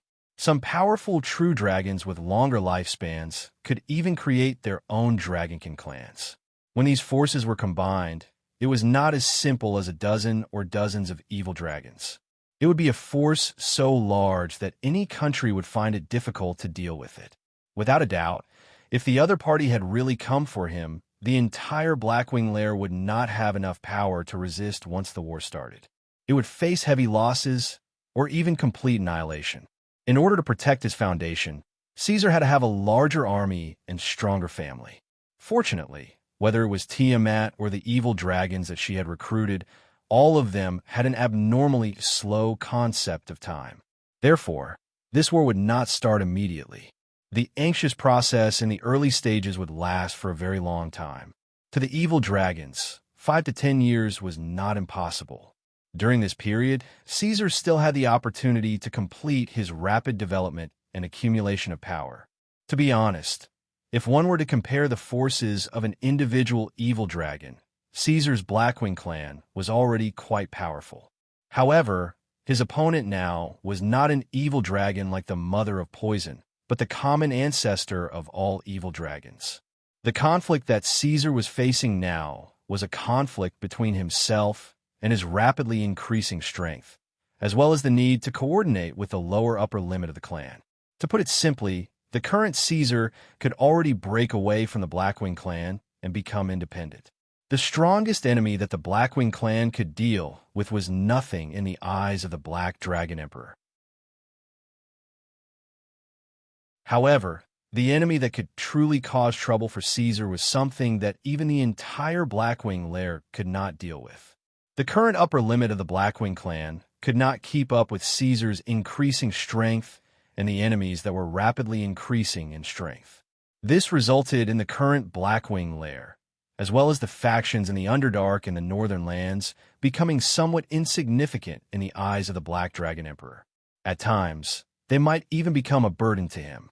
The choice now was either Caesar completely abandon his identity as a Lord Dragon, breaking away from the Blackwing lair and fighting alone freely, living a comfortable and carefree life like Aksui, or he could think of a way to replenish the Blackwing lair with fresh blood, greatly increasing the upper limit of the Blackwing clan, allowing them to possess strength that could truly help him. In comparison, Caesar was naturally unwilling to choose the former. The Blackwing lair was the foundation that he had painstakingly laid down with great difficulty. It was not something that he could abandon just because he wanted to. Moreover, it was easy to abandon it now, but if he had to face enemies in the Divine Kingdom in the future, being alone would only lead to death. In fact, putting aside the Black Dragon Lord, if Iradia were to look at the Blackwing clan with normal eyes, the speed at which this faction was developing had already exceeded his imagination. From its appearance to its rise, it could probably create history in the continent. It was just that they were unlucky to have met a master like Caesar who was growing at such an abnormal speed. It was worth mentioning that with the Black Dragon Emperor's current fame in Iradia, there were quite a few fellows who wished to seek refuge under the Blackwing King. However, the Northern Lands were too remote and isolated. Any clan that wished to seek refuge under the Blackwing royal court would have to cross mountains and rivers and travel thousands of miles. The difficulty was not low. In addition, the Black Dragon Emperor himself had never made a declaration on the continent that he wanted to absorb the races of the outside world. Under such circumstances, many of the clans that wished to seek refuge were secretly worried. They were afraid that they would be rejected by the Black Dragon Emperor. So, they hesitated. Some even chose to give up. This was not a small problem. Caesar's faction had taken root here, and it would not be easy for them to migrate to the central part of the continent. Moreover, there was no place for the evil dragon kingdom in the central part of Iradia right now. Even if they were to create a country out of thin air, the price to pay in Iradia, which had strange magical powers, would be rather high. It might even bring more enemies to Caesar. None of these paths worked. Caesar could only open up the land as soon as possible and make the northern lands prosperous. He wanted to change the impression that the intelligent creatures of the outside world had of this remote and isolated place. While vigorously developing the economy and technology, he would open his arms to absorb people, use magical powers to improve the environment, and use the concept of scientific development to gradually strengthen himself. This was the right path. Caesar used his sharp hooked toes to write and draw on the floor, recording everything he thought of and preparing to put into action. However, he had only scratched for a while when the buzzing sound of wings rang out beside his ears. Right now, the royal court had been buffed by all kinds of powerful spells, and it was filled with the invisible suppression from the Black Dragon Emperor. Therefore, foreign creatures could not enter at all. Among the black dragon's kin, only the flying dragon's kin and the manicore's kin could fly. They could not make such a sound. There was only one master who could make such a sound. Luna. The little fellow came out of the inner chamber of the court and floated lightly behind Caesar.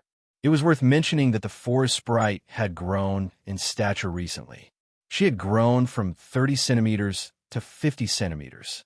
She was probably not far from adulthood and would reach adulthood in 2 or 3 years. She had already grown from a small sprite to a large sprite. Of course, to Caesar, the half-meter Luna was still the size of a bean. "What is it? Did you run into something troublesome?" These words were not spoken by the Black Dragon Emperor, but by Luna to Caesar. Seeing the black dragon lying on the ground with his tail drooping, the little fellow landed beside the big black dragon's head in concern and asked softly, Caesar nodded. He did not beat around the bush or hide anything, and told the little fellow all the recent troublesome problems. There were some things that couldn't be done just by thinking about it. On the contrary, talking about it would help to clear one's mind. Even if the little fellow couldn't give any innovative suggestions, Caesar's impetuous heart could settle down a lot just by looking at her face and listening carefully.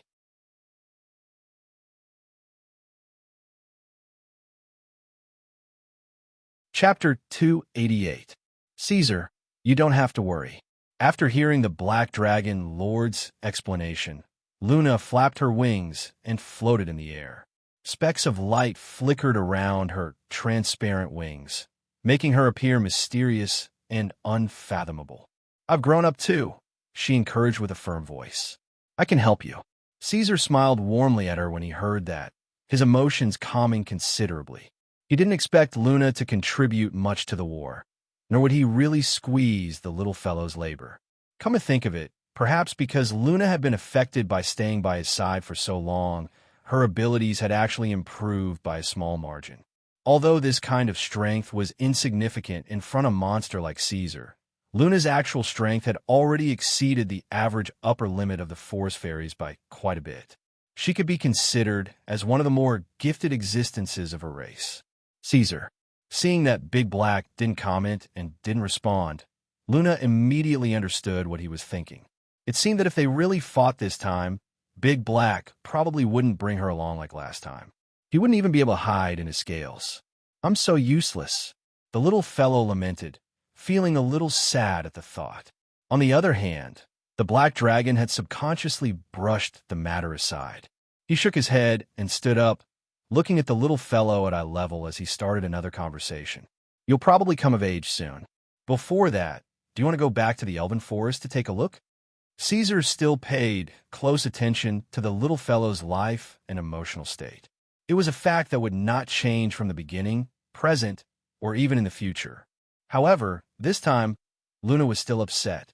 She had yet to walk out of the shadow of blaming herself, and only replied with a single word. But soon, she realized that it wasn't right. Taking a deep breath, she reinvigorated herself and hurriedly added, "Caesar, I'll come of age in 3 years." The coming of age ceremony for forest fairies is usually celebrated with the help of their parents.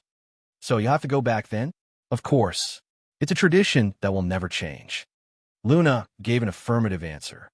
In addition, this is also the most important festival in the life of a forest sprite. It marks the beginning of the sprite's independence.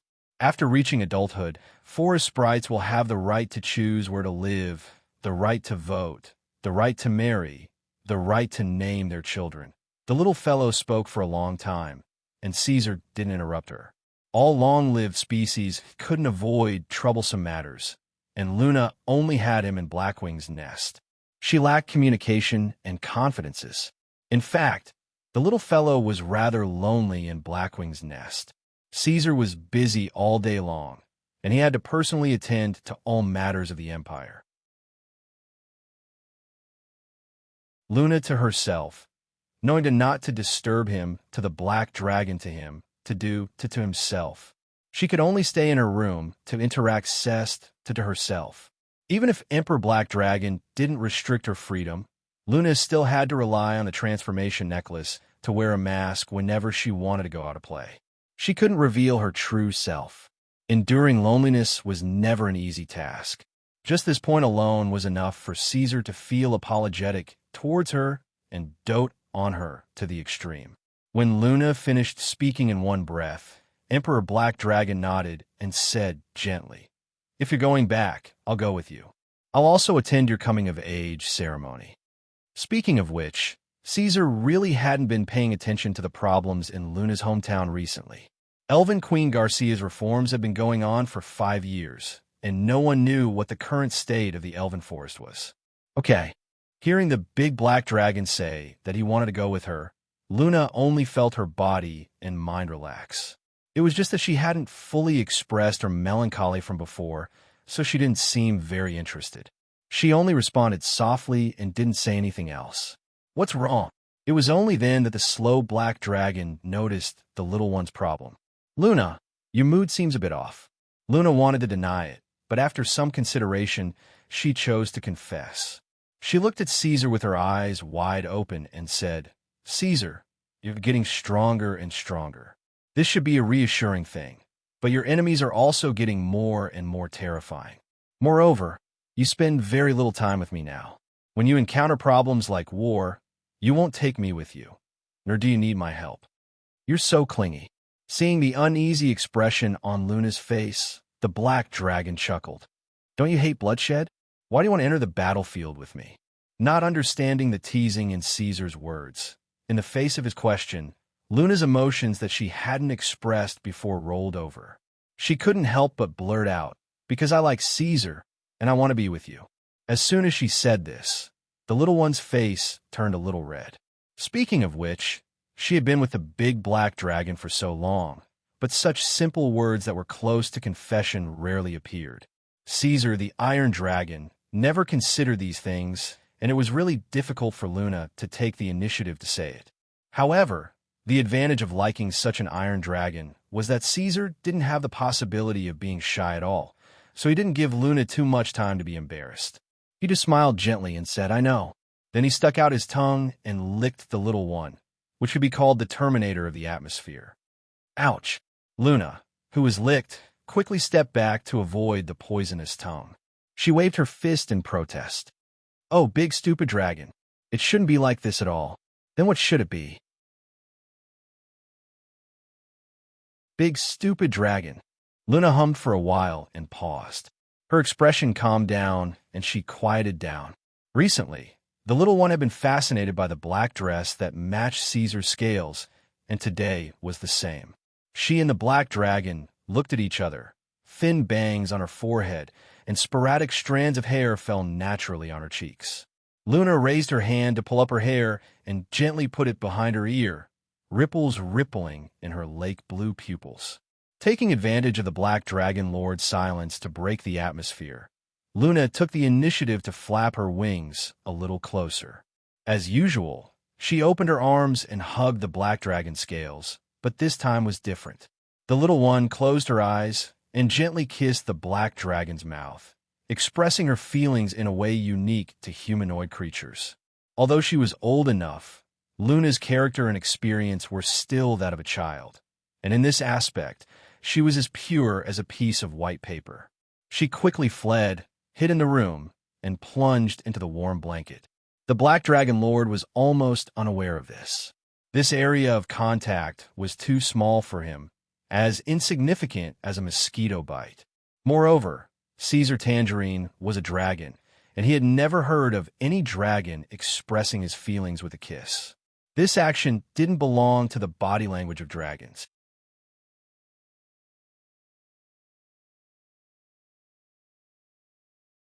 Chapter 289. Half a month had passed since Amy Cohen brought the news. The countries in the northern lands had begun to remove the boundaries between kingdoms and duchies. The Blackwing Empire was taking shape day by day. On the other hand, the manpower and resources provided by the northern lands and the royal court were all in place. After the reorganization of the logistics department, the spring plowing of the new year had finally begun. This was also the first step for Caesar to explore farming techniques. With the support of the royal court's policies, the slaves saw the light of regaining their freedom and becoming commoners. There was no doubt that they were enthusiastic and worked hard. The sight of supervisors waving whips to urge the slaves to work had disappeared on both sides of the rapid flow river. Some of the slaves found that even if they did not do a good job, there were no black shirts to control them. According to the black shirts who walked around the fields with strange tools, Emperor Black Dragon did not seem to care about this year's harvest. If he did not care, why did he want them to work hard? This was the question in the slaves' minds. However, this doubt only lasted for a short time before it was immediately thrown to the back of their minds. This was because they had received more exciting news. Farming not only gave them the opportunity to get rid of their status as slaves, but also allowed them to live a better life. It was said that in the future of the Blackwing Empire, the peasants who had gotten rid of their status as slaves would farm for themselves. The more they worked, the more they would get. The reason why such unbelievable news, which was completely inconsistent with the current situation in Aladia, could reach everyone's ears wasn't because the people in charge of the logistic department were outstanding and had completely understood the incentive of distribution according to work. Instead, it was because Caesar had asked them to keep repeating this information to the slaves. In order to strengthen the effect of the indoctrination and satisfy his own desires, the Black Dragon had even planted red flags on both sides of the rapid flow river.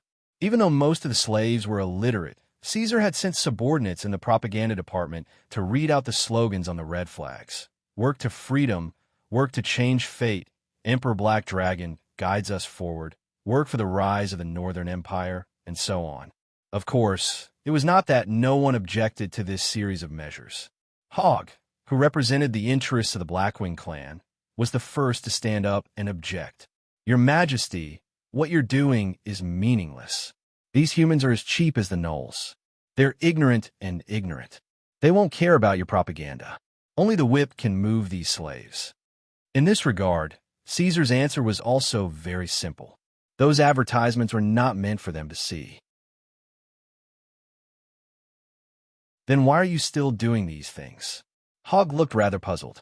However, in the entire Blackwing clan, he was probably the only one who could discuss such in-depth issues with the Black Dragon. Therefore, Caesar did not mind saying more. First, I want to create a living example.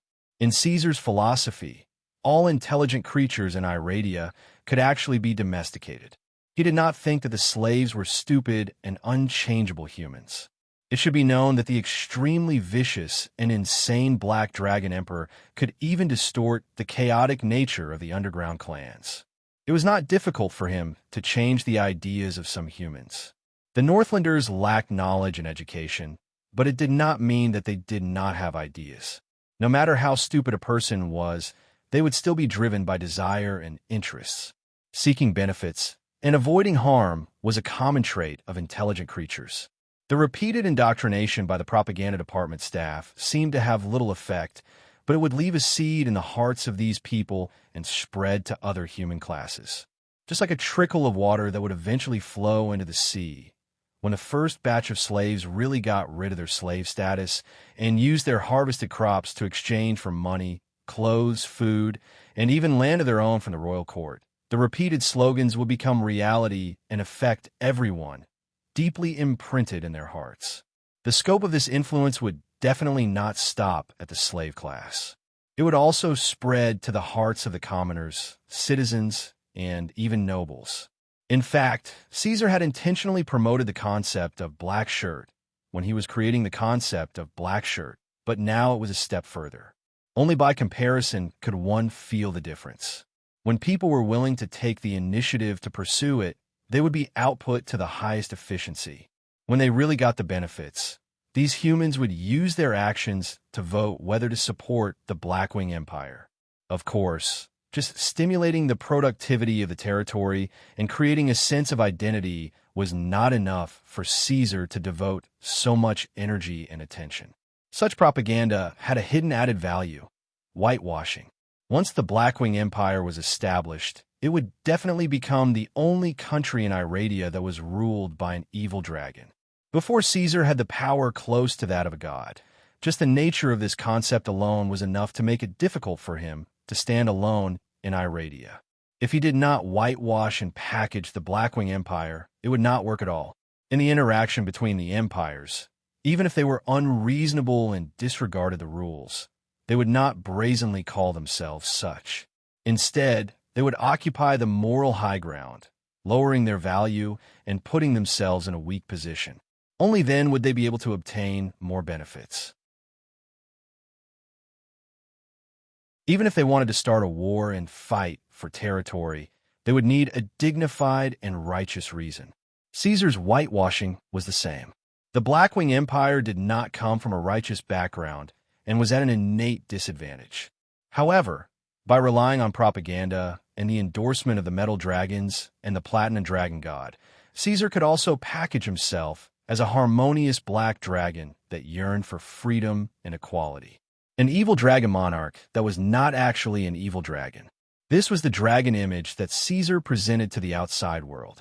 On the other hand, Caesar needed to tell the main body of the continent, the humans, that the Blackwing Empire was not a strict empire that was filled with restrictions and violence. Instead, it was a country where many races lived together and flourished. There were opportunities and gold everywhere, and power and wealth were easily obtainable. Regardless of whether he could do it or not, he had to brag about it first. The Black Dragon of the other world was well versed in this. He would publicize it as high and mighty as he could. He would first attract the technology and talents, then think of a way to solve the subsequent problems. This was a long-term project. Before the Blackwing Empire was established, Caesar had already begun to promote it. He wanted to whitewash it on a large scale and create a clean crown for himself. But even so, these people will still hold a grudge because of our identity. Hogg understood, but he still raised his worries. Besides, the humans will not remember your kindness. As the most greedy species in Iradia, if you give them a little, they will immediately ask for more and more after digesting it. So what? These are actually just temporary compromises to adapt to the situation in Iradia. The black dragon snorted twice, 2 streams of white smoke coming out of his nostrils. In this world, in the end, it still depends on strength to speak. The most motivating aspect of this policy, as well as its biggest advantage, was the autonomy of the land. After the serfs regained their status as free people and continued to farm and obtain a harvest, they only needed to pay a certain amount of taxes to ensure that they had their own food. It would not be like the situation in Iradia, where all of it would be plundered by the lords. However, what many people did not realize was that food is not allowed to be traded or transferred. Food trade is a special project of the royal court. The people can use food to go to the royal court to exchange for money. This was one of the new strict prohibitions added to the Black Dragon Code. This meant that no matter what, the food would eventually return to Caesar's hands.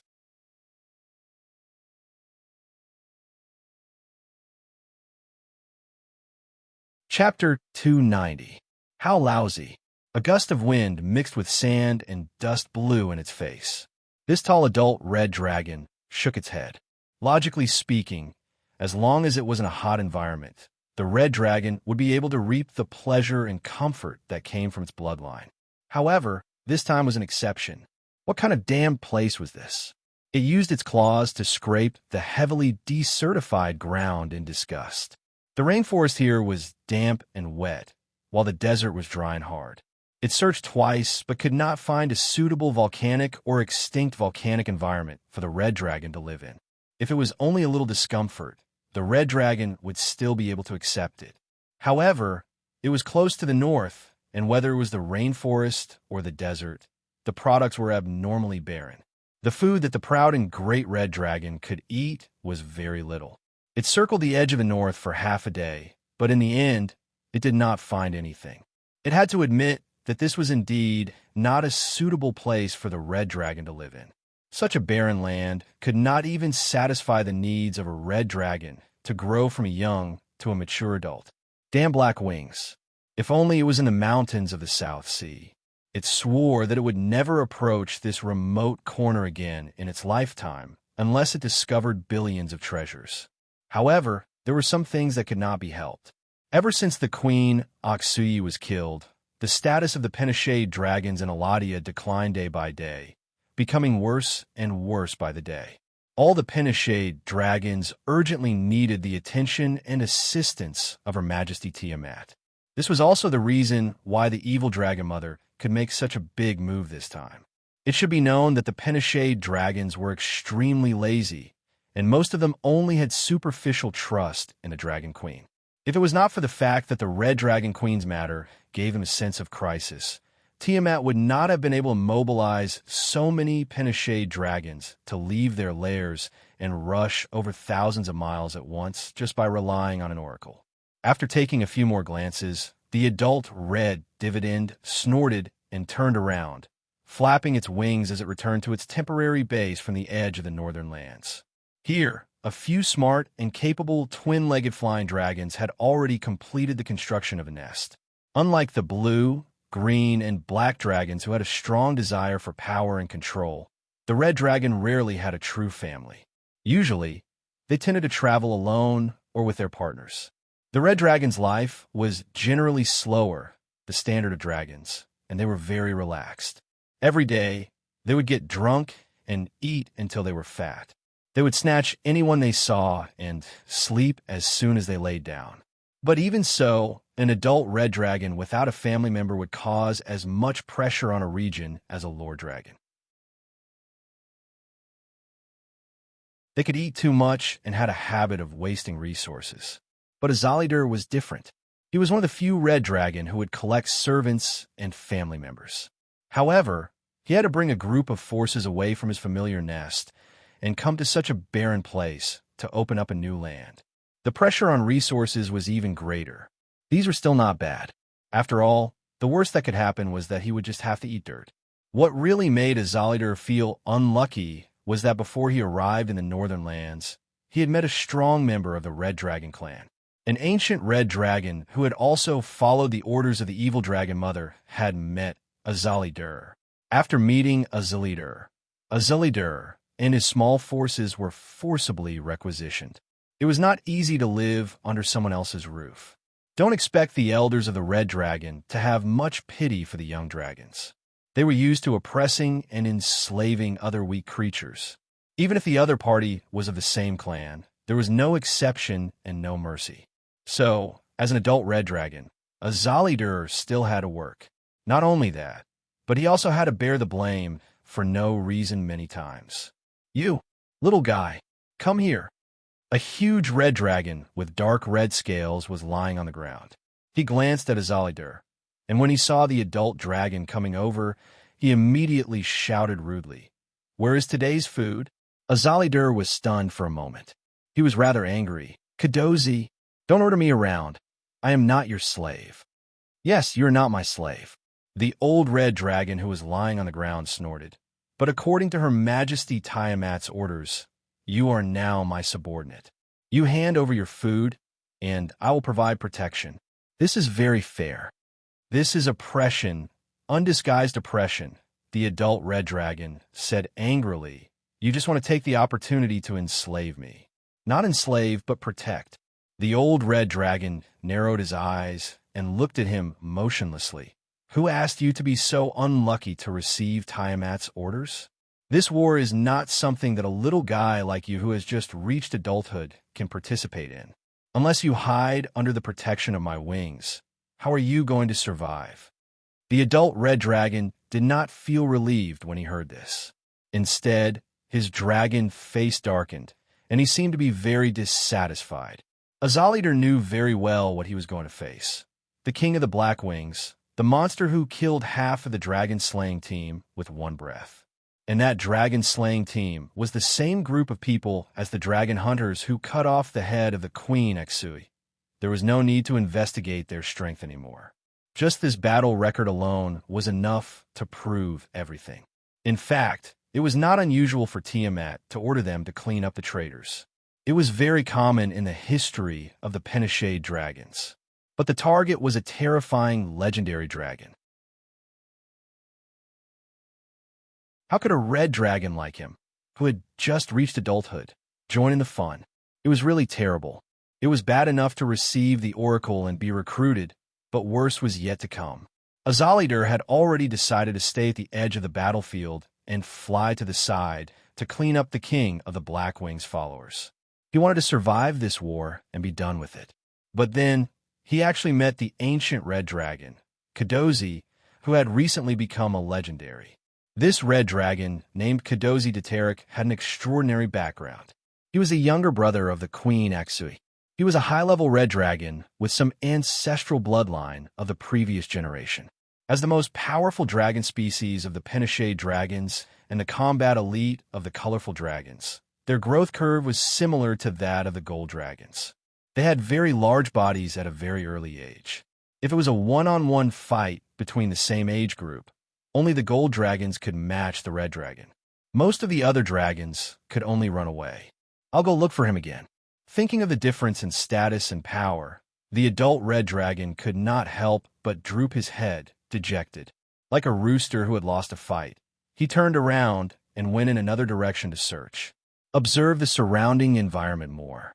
This war is not only limited to the red dragon species. The other Penishade dragons will also join in.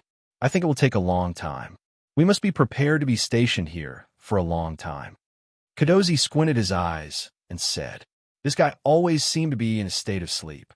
Azalider took a look at his state and secretly snorted. "I hope you'll be like Aksui and get your head chopped off while you're sleeping." There had never been any concept of interdependence among the evil dragons. They all hoped that all those who got in their way would die.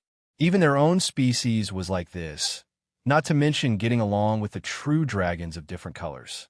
If it were not for the five-headed dragon Queen's order, the colorful dragons would not have formed an alliance at all. It was already very nice of them to not fight each other to the death.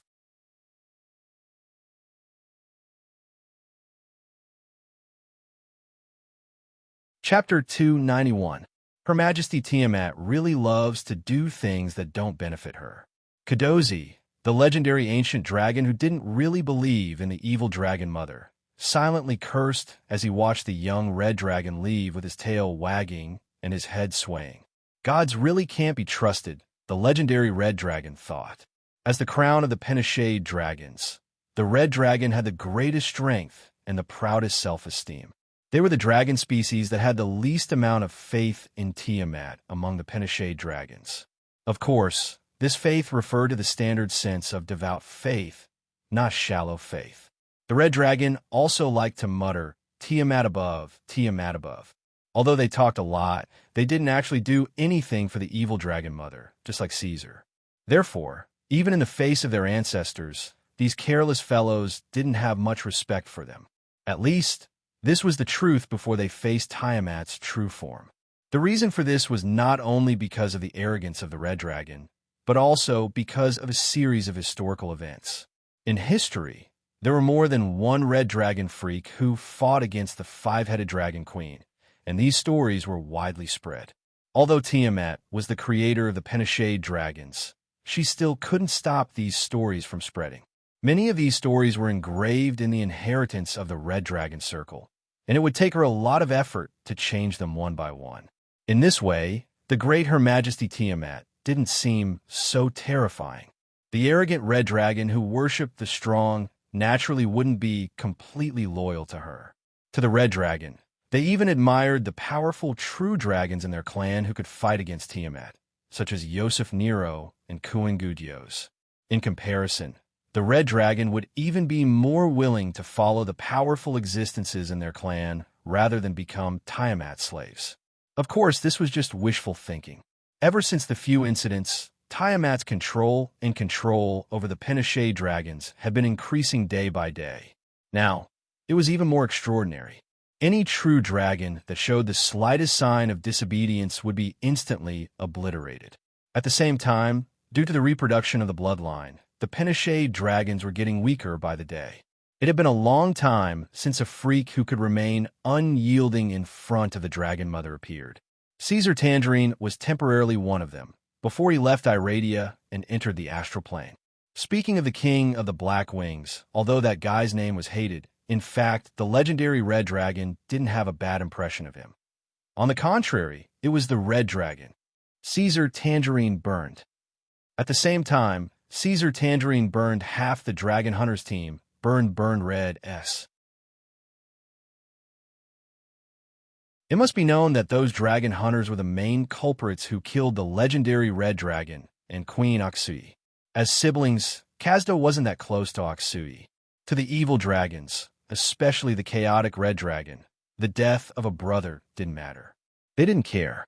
However, Oksui was the most active ancient Red Dragon and the target of the Red Dragon in Iradia.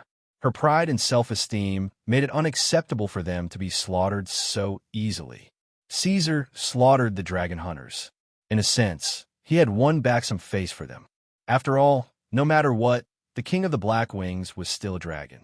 In the eyes of the people of Iradia, the Red Dragon and the Black Dragon were both Pinochet dragons. There wasn't much difference between them. In this way, it could be explained why Kazdo had a certain degree of affection for Caesar Tangerine. However, this goodwill was actually useless. If a fight really broke out, the legendary Red Dragon wouldn't show any mercy. A legendary ancient Red Dragon was definitely unrivaled in a place like the North. The Red Dragon's talent was incomparable to the other Pinochet dragons. When the other dragons were still in the small or medium stage, the Red Dragon of the same age had already entered the large stage.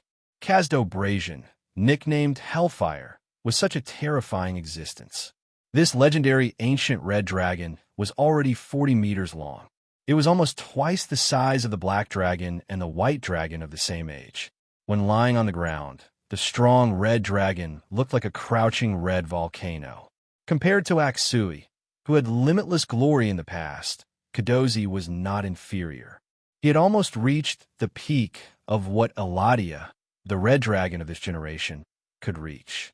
If he wanted to go further, he would have to work on his bloodline. This was also the reason why Kazdo responded to the evil Dragon Mother's call and crossed half of Iradia to enter the north. He hoped that Tiamat could help him activate his atavistic bloodline and reach a higher level. If not, how could the evil Dragon Mother so easily command a legendary ancient Red Dragon that wasn't her devout follower? It must be known that even in the astral plane, legendary dragons weren't cabbages that could be found everywhere. They were the backbone of a reliable force. Moreover, this was the prime material plane, Iradia. A legendary ancient Red Dragon could almost represent the peak of the Pinochet dragons in this place. Your Majesty, after the battle Lizardmen and Gnolls left the north to investigate outside information, a large number of casualties quickly appeared. In the end, with the help of the Wyverns and Manticores, we confirmed the news brought by the silver dragon called Enicorn. Hog half knelt in front of the black gold throne, stretching out his right claw to unfold a large map. This was the intelligence map that his subordinates had drawn up after gathering information. Symbols of 5 different colors appeared on the map of the North's borders. Right now, there are more than 20 Pinochet dragons in the east and south. 2 red dragons, 3 white dragons, and the rest are blue dragons and green dragons. For the time being, we haven't discovered the existence of the black dragon. Looking at their range and frequency of activity, their target is indeed the north. Hogg said carefully, apart from that, there is still a large number of chromatic dragons pouring in and approaching the north. But please forgive our incompetence, Your Majesty. The Blackwing clan's scouting force is limited. We are unable to obtain real-time information about the chromatic dragon's movements and more accurate information. 2 red dragons. Looks like the situation isn't too bad. Caesar's vertical eyes blinked. I overestimated her influence on the chromatic dragons. I'm afraid that among the chromatic dragons, only the blue dragon and the green dragon would truly take her oracle seriously. However, even if it was only the green dragon and the blue dragon, these true dragons with good organization and influence were enough to make Caesar suffer. It was still very difficult for him to deal with this war now. In addition, Caesar keenly noticed a problem. The black dragon did not seem to be among the chromatic dragons who had accepted the evil dragon mother's call to crusade. This was somewhat unusual. Tiamat would never give up on any power that she could use. Could it be that there was something wrong with the Black Dragon clan, and it was related to him?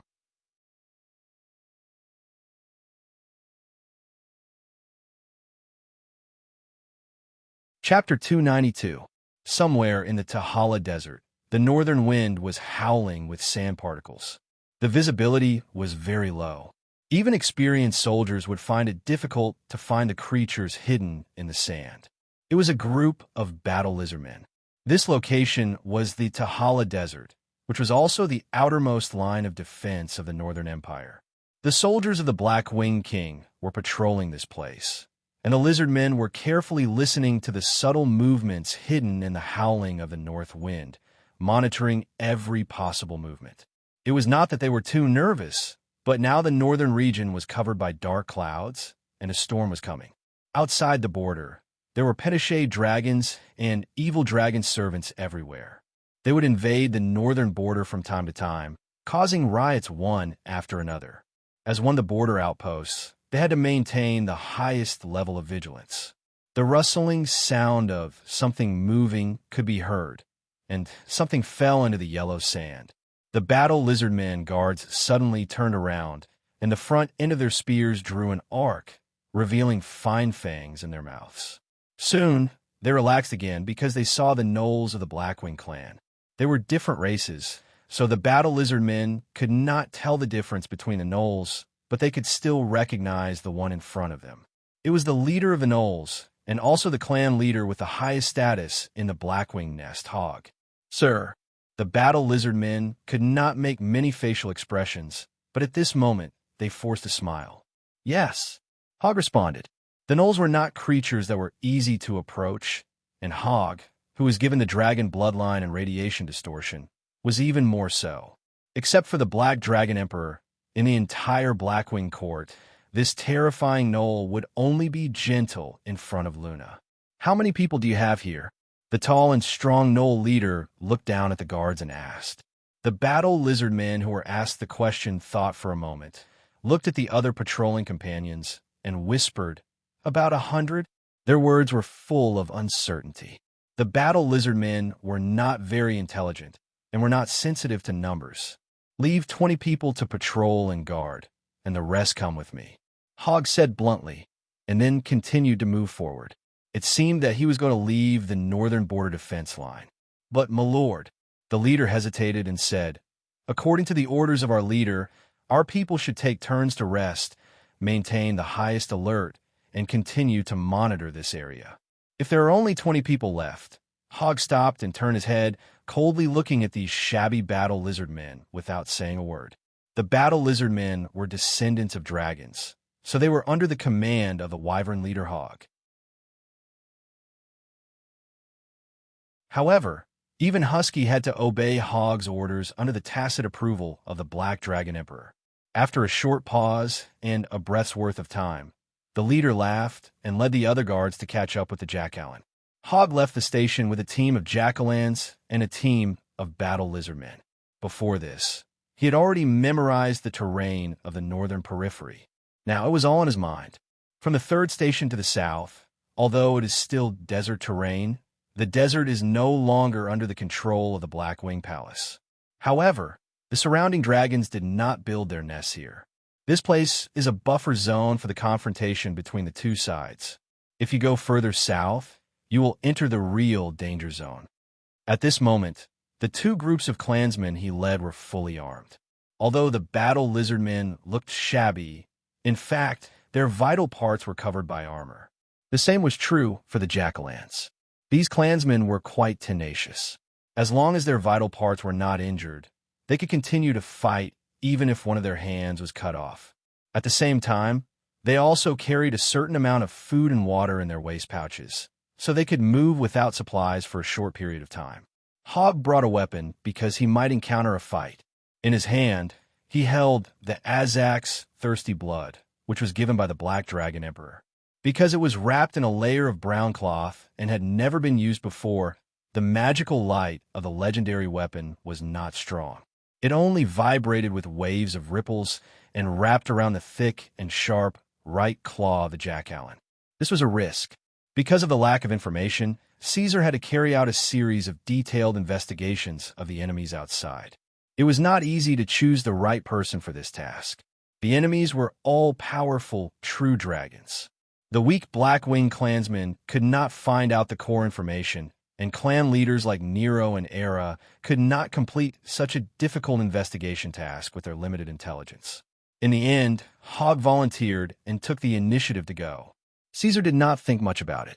After telling his most capable subordinate to pay attention to some things, he let him go. Caesar was not worried about Hogg's work. At least until now, Hogg had not disappointed him. After entering the unfamiliar outer area, the two sides soon encountered each other. Just like the patrolling guards on the border of the Northern Empire, when Hogg entered the territory of a colorful dragon, he soon saw the scouts of the other side. In the hilly area, a few half-dragons were squatting under the roots of a tree, talking to each other. When they found the outsiders, the lizard men were almost in front of them. The half-dragon took a deep breath and shouted in the dragon language that the jack-o'-lanterns did not understand. There's Hogg's sharp claws tore through the air and pierced into the throat. The shouts behind it became air that leaked out, splashing out together with blood. The swift and fierce gnoll approached with a howl, its left claw slicing open the draken's neck. The draken's neck was immediately sliced open. The draken's body was slightly lifted into the air, and a fountain of blood made a sizzling sound as it spurted out 2 meters high. He still remembered that this was the best and fastest way to kill a half-dragon. Another half-dragon pushed aside the dense foliage on the hilly area, threw away the berries in his arms, and raised his weapon with one hand. He was vigilant and instinctively asked halfway, but his pupils immediately shrank. Seeing the tall gnoll turn around, the Draconid guard wanted to warn the gnoll like his companion, but before he could do anything, the sharp blade had already pierced his chest. The lizard men were also moving, and their efficiency was not low. But even if it was seriously injured, the half-dragon did not die immediately. All the dragon descendants, for ordinary creatures, had amazing vitality. Its twisted and slender right arm waved, and the dagger pierced the lizardman's shoulder blade. The powerful force made the lizardman shorter on the spot. At the same time, its left arm tore open the lizardman's face, and green blood splashed everywhere. The two dragon descendants were fierce and cruel, and they twisted together until the other 2 lizardmen joined in and completely tore the scout apart. Hogg looked at the scene coldly and stood in place, waiting for the scene to be completely quiet. When the wind was blowing in the right direction, he opened his nose. In addition to the smell of blood in the air, the jack-o'-lantern's extraordinary sense of smell also gave him more information. The jack-o'-lantern smelled a faint rotten egg mixed with a sour smell, the smell of sulfur and volcanoes. Hogg looked at the mutilated corpse on the ground and whispered, "This is the territory of a red dragon." In the previous rough report given by the reconnaissance team, there were not many red dragons who obeyed the oracle of the evil dragon mother to come to crusade against the black dragon emperor.